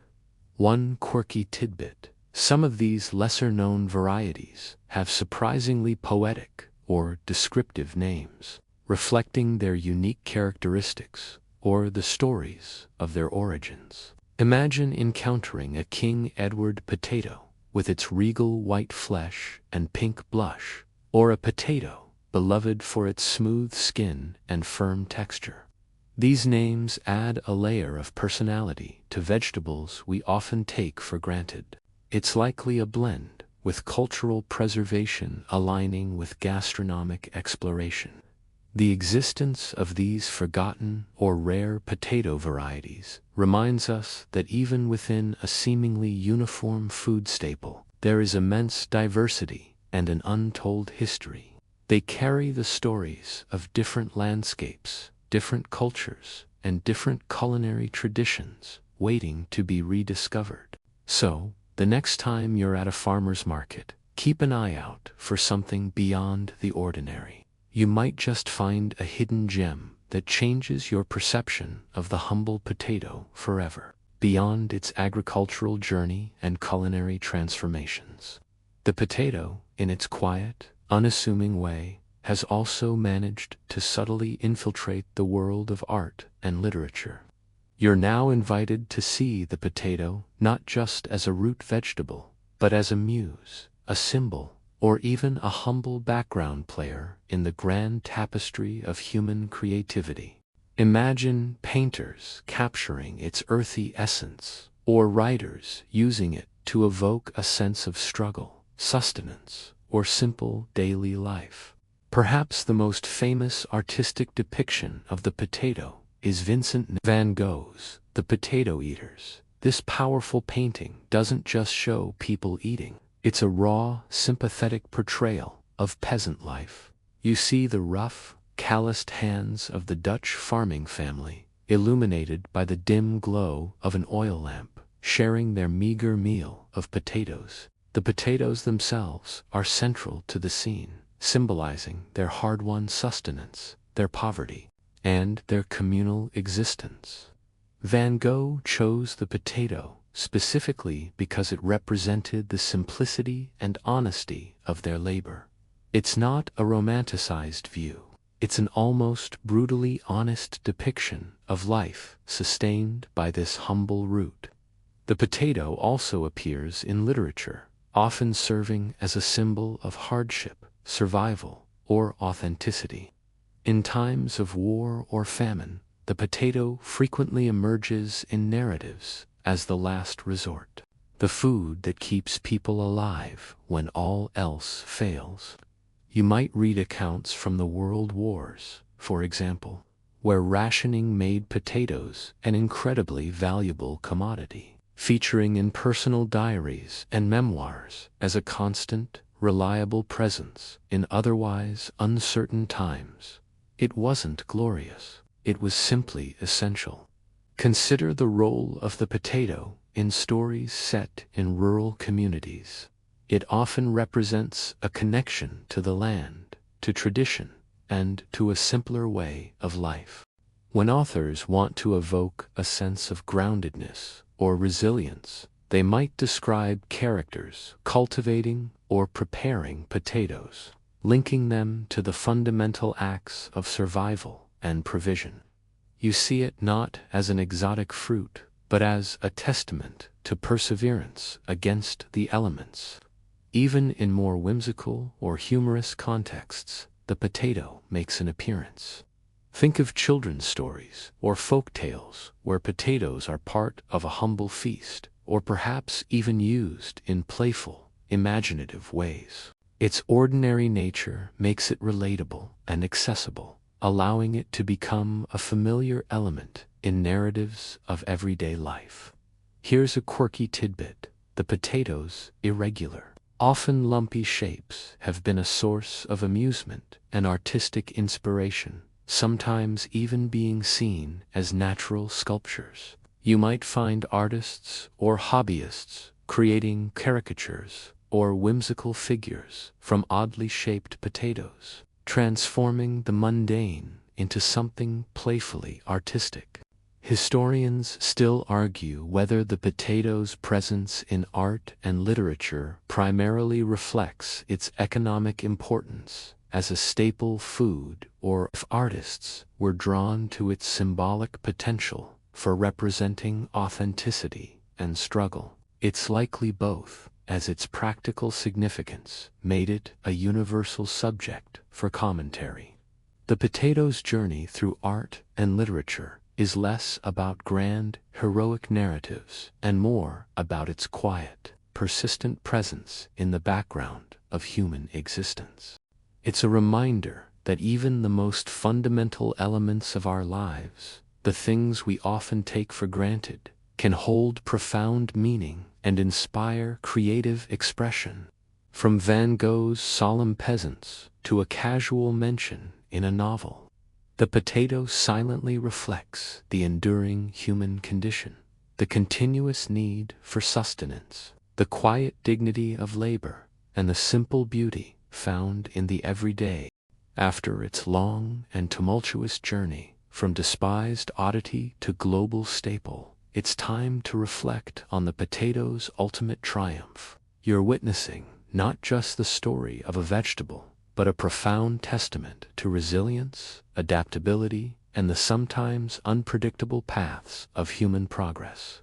The potato, that humble tuber once feared as poisonous, is now the world's third largest food crop, behind only rice and wheat. The initial prejudices against the potato were formidable. You remember the fear of its nightshade lineage, the religious objections, and the social snobbery that deemed it fit only for animals or the very poor. These were not minor hurdles. They were deeply ingrained cultural and scientific anxieties that took centuries to overcome. Imagine trying to introduce a totally alien food to your own diet today, one with a rumored toxic past. It's no small feat, yet the potato persisted. Its inherent advantages were simply too compelling to ignore indefinitely. Its remarkable yield per acre meant it could feed more people from less land, a critical factor for a growing global population. Its nutritional completeness, providing surprising amounts of vitamin C, potassium, and even some protein, made it a healthier option than many traditional staples, especially in times of scarcity. You see it as a silent, underground powerhouse, quietly providing sustenance where other crops faltered. The potato's triumph was also a triumph of human ingenuity and adaptability. From the ancient Andean farmers who painstakingly domesticated countless varieties to the Enlightenment thinkers who championed its cultivation, and the resourceful peasants who stole it from royal fields, humanity slowly learned to understand, cultivate, and appreciate this remarkable plant. You're witnessing a long, collaborative effort spanning continents and centuries to integrate a new food source into established societies. Consider the sheer variety it now encompasses, a direct result of overcoming initial narrow-mindedness. From the earthy russets to the waxy reds, from the delicate fingerlings to the robust Yukon golds, the potato now comes in a dazzling array of textures and flavors. This diversification wasn't just about culinary pleasure. It was a lesson learned from devastating events like the Irish famine, emphasizing the critical importance of genetic diversity to build resilience against disease. You remember that tragic chapter and how it underscored the need for variety.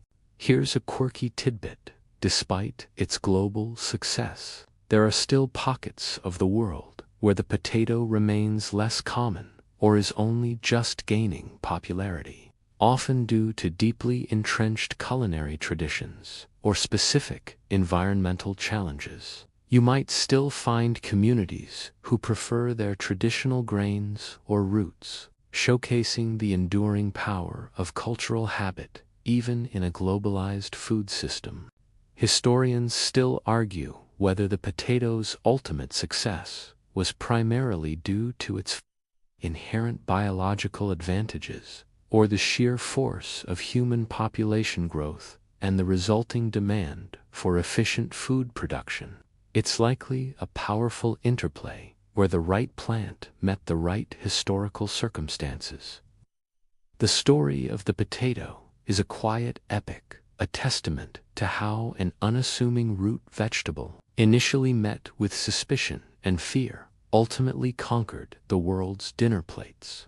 It overcame prejudices, adapted to diverse climates, and survived devastating blights.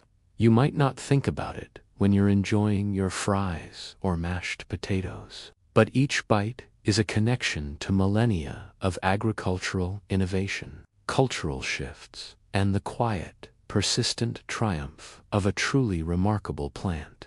The potato's triumph, from being an object of fear to a global culinary cornerstone, wasn't just about its inherent qualities. It was also about the strategic campaigns waged by its champions, particularly during the Age of Enlightenment.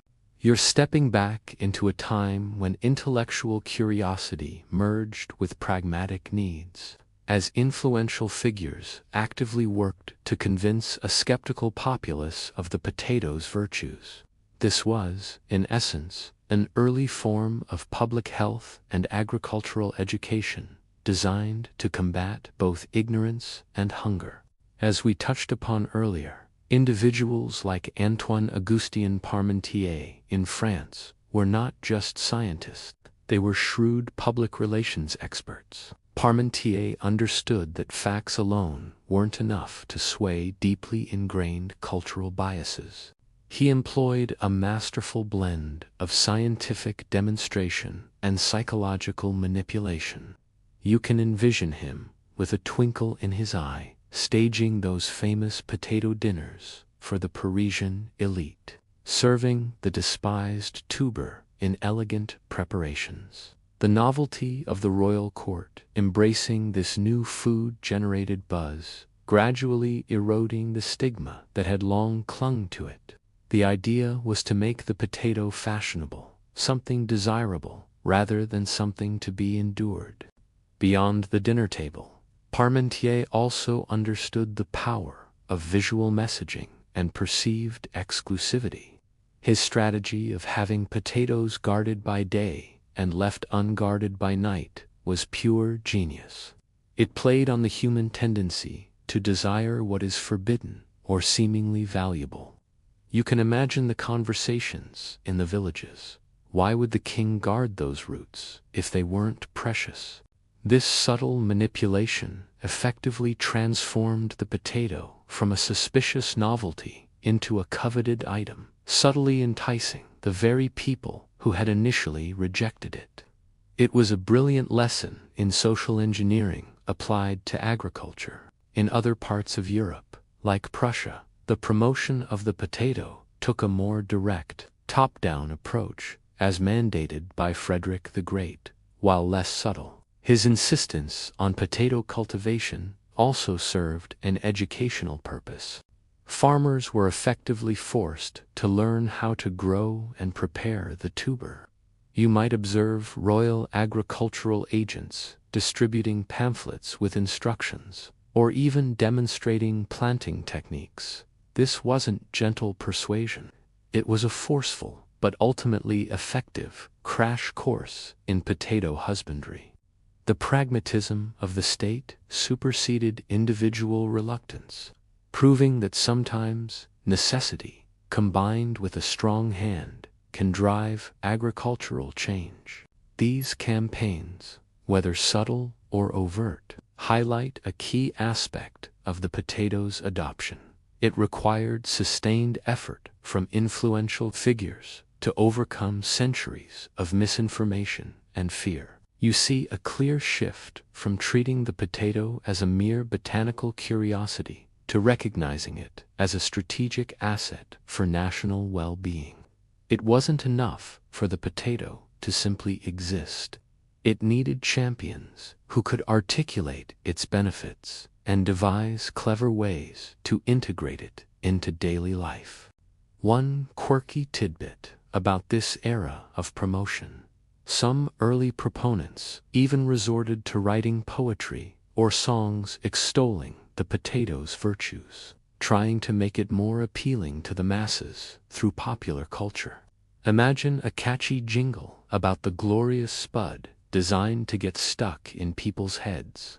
Historians still argue whether these deliberate promotional campaigns were the primary driver for the potato's eventual widespread adoption, or if its inherent agricultural advantages would have led to its success regardless, albeit at a slower pace.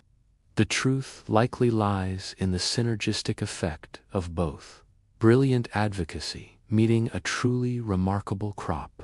The success of these promotional efforts laid the groundwork for the potato's ultimate acceptance and enduring popularity. They demonstrate that changing dietary habits and overcoming deep-seated prejudices often requires more than just good intentions. It demands strategic thinking, a dash of showmanship, and a clear understanding of human psychology.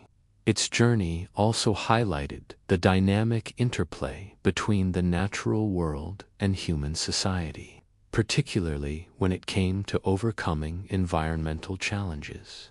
You're observing how a single plant, armed with inherent resilience, managed to thrive in diverse and often difficult European landscapes, becoming a testament to its incredible adaptability.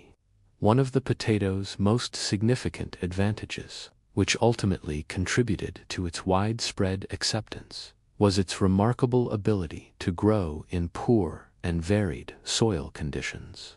Unlike wheat or other grains that prefer rich, well-drained loams, the potato was surprisingly tolerant of less fertile, even acidic or rocky soils. You could find it thriving in the damp, peaty soils of Ireland and Scotland, or the sandy, less productive lands of Prussia.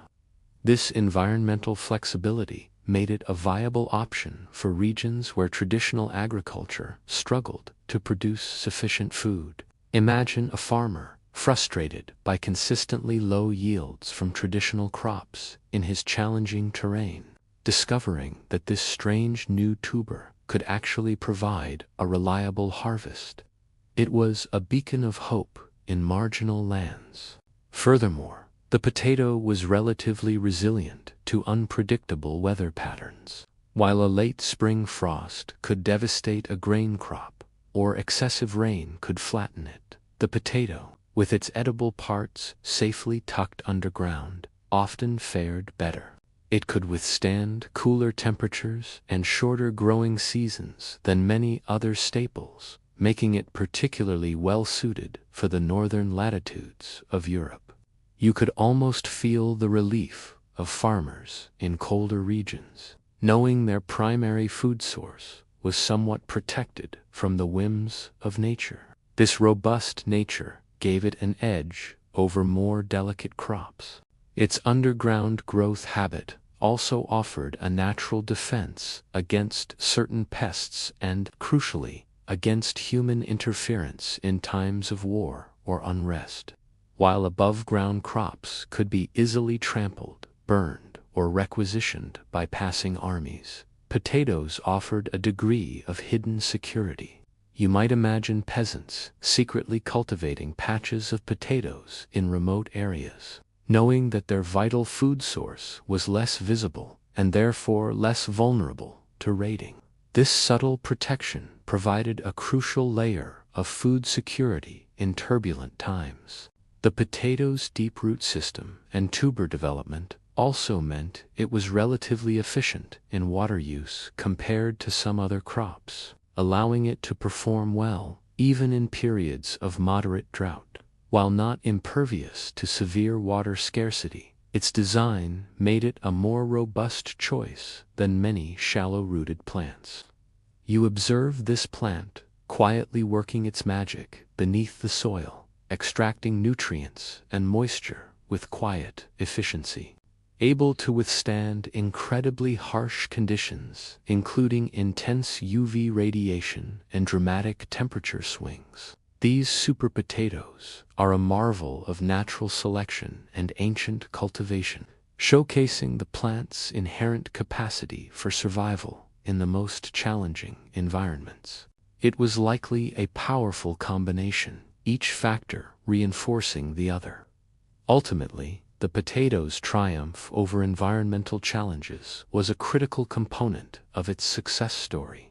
It wasn't just a new food. It was a food perfectly suited to fill existing agricultural niches and overcome the limitations of traditional European farming.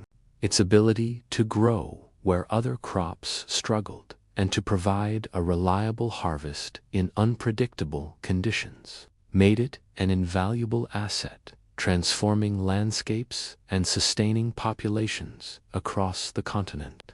You're left with a profound appreciation for a plant that, despite its humble appearance, possessed extraordinary ecological might. Having witnessed the potato's journey from feared outsider to global staple, it's clear its legacy extends far beyond mere sustenance. You're now invited to consider the potato's enduring legacy in the world, not just as a food source, but as a powerful symbol of resilience, adaptation, and the profound impact a single crop can have on human history and civilization. Think about the sheer scale of its impact. The potato is responsible for feeding billions of people around the world every single day. From the bustling streets of Cairo to the quiet villages of the Andes, from the cold plains of Russia to the farmlands of North America, the potato provides essential calories and nutrients. You see its presence in nearly every cuisine, adapted to countless dishes, a true global citizen of the food world. This ubiquity is a direct result of its remarkable adaptability, its nutritional value, and its ability to feed large populations efficiently. The potato's story is a powerful reminder of the interconnectedness of global ecosystems and human societies. Its journey from the Andes to Europe and then around the world highlights the profound impact of the Columbian Exchange, a period of massive biological and cultural transfer that fundamentally reshaped our planet. You realize that the foods we eat, the diseases we face, and the cultures we inhabit are all deeply intertwined with historical movements of plants, animals, and people. The potato is a living, breathing testament to this intricate web of global exchange. Furthermore, the potato stands as a symbol of agricultural innovation and continuous improvement. Its journey from a wild tuber to a highly cultivated crop, with thousands of distinct varieties, showcases millennia of human ingenuity in plant breeding and farming techniques. You see farmers, past and present, constantly striving to improve yields, enhance resistance to disease, and adapt crops to new environments. The efforts of the International Potato Center today, preserving genetic diversity, are a direct continuation of this ancient human endeavor to secure our food supply. The potato's history also carries a cautionary tale, most poignantly illustrated by the Irish potato famine. This tragic event serves as a stark warning about the dangers of monoculture and over-reliance on a single food source. You are reminded that while efficiency can be beneficial, diversity is crucial for resilience. This lesson continues to inform modern agricultural practices, emphasizing the need for varied crops and sustainable farming methods to prevent future ecological and humanitarian disasters. Here's a quirky tidbit. The phrase couch potato exists in modern English, referring to someone sedentary. It's a humorous, albeit somewhat ironic, testament to the potato's pervasive presence in daily life and language, far beyond its edible form. You wouldn't say couch carrot, would you? Historians still argue whether the potato's ability to drive population growth was ultimately a net positive for human development, or if it exacerbated other societal issues, particularly in regions that became over-reliant on it. It's a complex question with no easy answers. Ultimately, the potato's enduring legacy is one of silent revolution. It didn't inspire grand monuments or epic poems in the same way as wheat or grapes. But its quiet, steady contribution to feeding humanity is arguably more profound. You're left with a deep appreciation for this humble tuber, which overcame centuries of fear and suspicion to become an indispensable part of our global food heritage, a testament to its quiet power and enduring significance.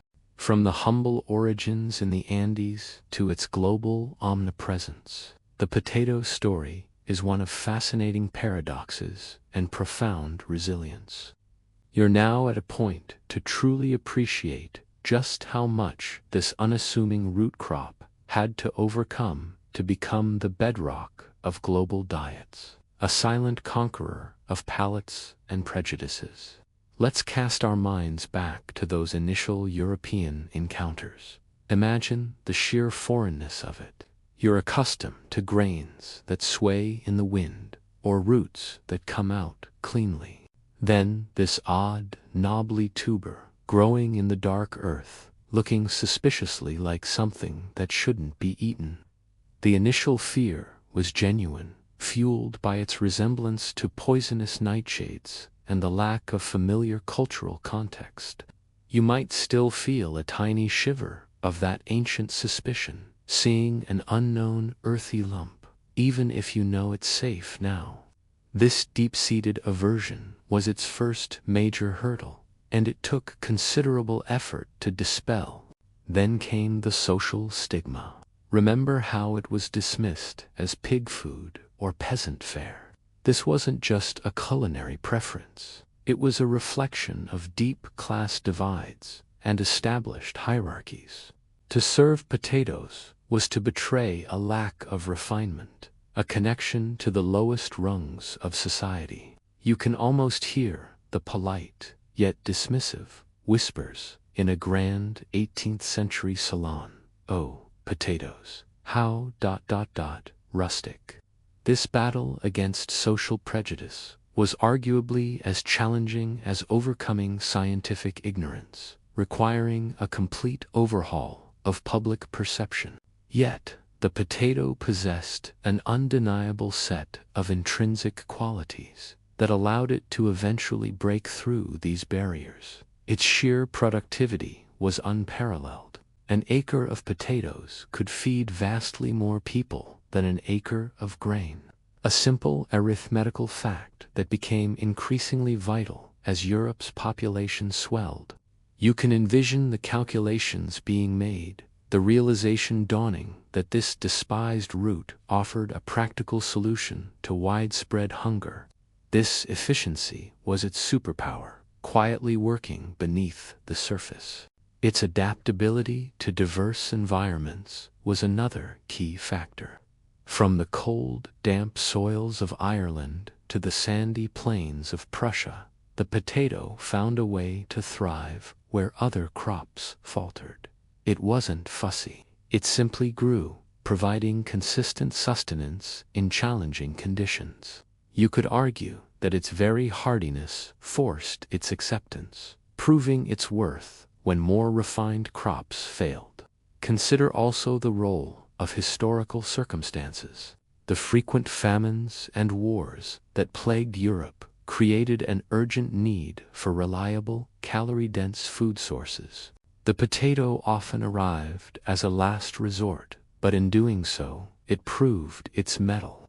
It was a plant that performed best under pressure, silently becoming the hero when all other options seem to disappear. You might reflect on how adversity often forces innovation and acceptance of new solutions. Here's a quirky tidbit. Some early potato cultivars, particularly those less suited to European climates, were initially prone to a peculiar woody texture or a slightly bitter taste if not prepared just right. Imagine trying to convince someone to eat a mealy, bitter potato. It's no wonder there was resistance. Historians still argue whether the eventual widespread adoption of the potato was more a testament to human desperation in the face of famine or a genuine recognition of the potato's superior agricultural qualities. The answer, as so often in history, is likely a complex intertwining of both forces. The potato's journey is a powerful narrative of persistent overcoming. It's a quiet testament to the idea that even the most unassuming newcomer, armed with inherent strengths and supported by changing circumstances and determined advocates, can ultimately transform the world. You're left with a profound appreciation for this humble tuber, which defied all odds to become one of humanity's most dependable food friends. As our journey through the curious history of the potato draws to a close, we arrive at its final and perhaps most significant chapter.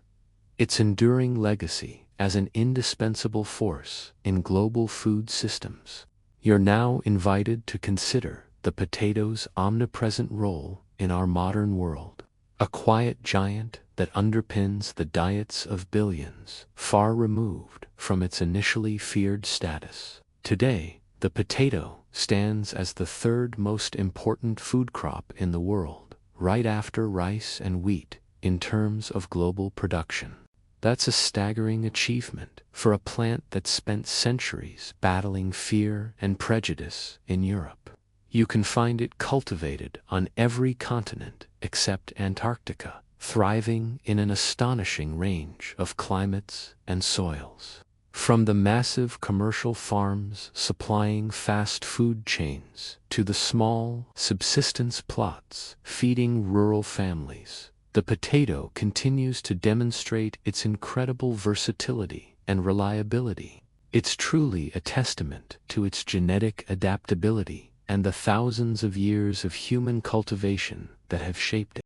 The potato's impact on global population growth and food security cannot be overstated. By providing an abundant, calorie-dense, and relatively nutritious food source, it helped sustain and expand populations across Europe and then around the world. You see its fingerprints all over demographic shifts and the rise of industrial societies. Without the potato, it's fair to say the modern world, as we know it, would look significantly different, perhaps with slower population growth and more frequent, devastating famines. It was a silent engine of human progress. Beyond its quantitative impact, the potato has also fundamentally shaped global cuisine. It's no longer just a humble boiled tuber, it's a culinary chameleon. Think of the crispy golden French fry, the comforting creaminess of mashed potatoes, the delicate layers of gratin, the earthy heartiness of a potato stew, or the intricate artistry of gnocchi. You can travel to virtually any country and find a beloved dish centered around the potato, each reflecting local flavors and traditions. It has integrated itself so completely that it often feels like it has always been there, an undeniable cornerstone of countless culinary identities. The lessons learned from the potato's history, particularly the tragedy of the Irish famine, continue to resonate today. The emphasis on genetic diversity and sustainable agricultural practices, on understanding the vulnerabilities of monoculture, is a direct legacy of those painful experiences. You recognize that the global efforts to preserve thousands of potato varieties in gene banks are a proactive measure, a form of insurance against future blights or climate-induced challenges. Safeguarding this vital food source for generations to come. Here's a quirky tidbit to bring us to the present. In space, yes, even in the future, the potato is still seen as a potential food source. Experiments have been conducted on growing potatoes in simulated Martian soil, envisioning a future where this hardy tuber could sustain human colonists on other planets. You can imagine a tiny potato plant, valiantly sprouting in an extraterrestrial environment, continuing its legacy of resilience against all odds. Historians still argue whether the potato's future trajectory will be primarily driven by technological advancements in agriculture, or by the ongoing challenges of climate change and feeding an ever-growing global population. It will undoubtedly be a complex interplay of both, as its journey has always been. So, as you reflect on the humble potato, perhaps next time you encounter one, you'll see more than just a simple root vegetable. You'll see a historical artifact, a testament to human ingenuity and perseverance, a silent witness to centuries of triumph and tragedy. Its quiet journey from the Andean highlands to nearly every plate on Earth is a remarkable story, one that continues to shape our world in profound and unexpected ways. Now, as the stories of forgotten foods and silent revolutions gently fade, feel your own thoughts begin to soften, drifting away like the last whispers of a long-lost tale. The worries of the day, like old prejudices, are slowly dissolving, leaving behind a comforting stillness. Let the echoes of distant history, of resilient plants and resourceful people, lull you deeper into peace. The work of the day is done, the lessons absorbed, and now all that remains is the quiet descent into rest. Feel the gentle weight of your eyelids. Imagine them closing like the covers of an ancient book, signifying the end of another journey. Breathe slowly, deeply, letting each exhale carry away any lingering tension, preparing you for the tranquil embrace of sleep. Allow the quiet hum of your surroundings to become a soothing rhythm, a soft lullaby that guides you further into serenity.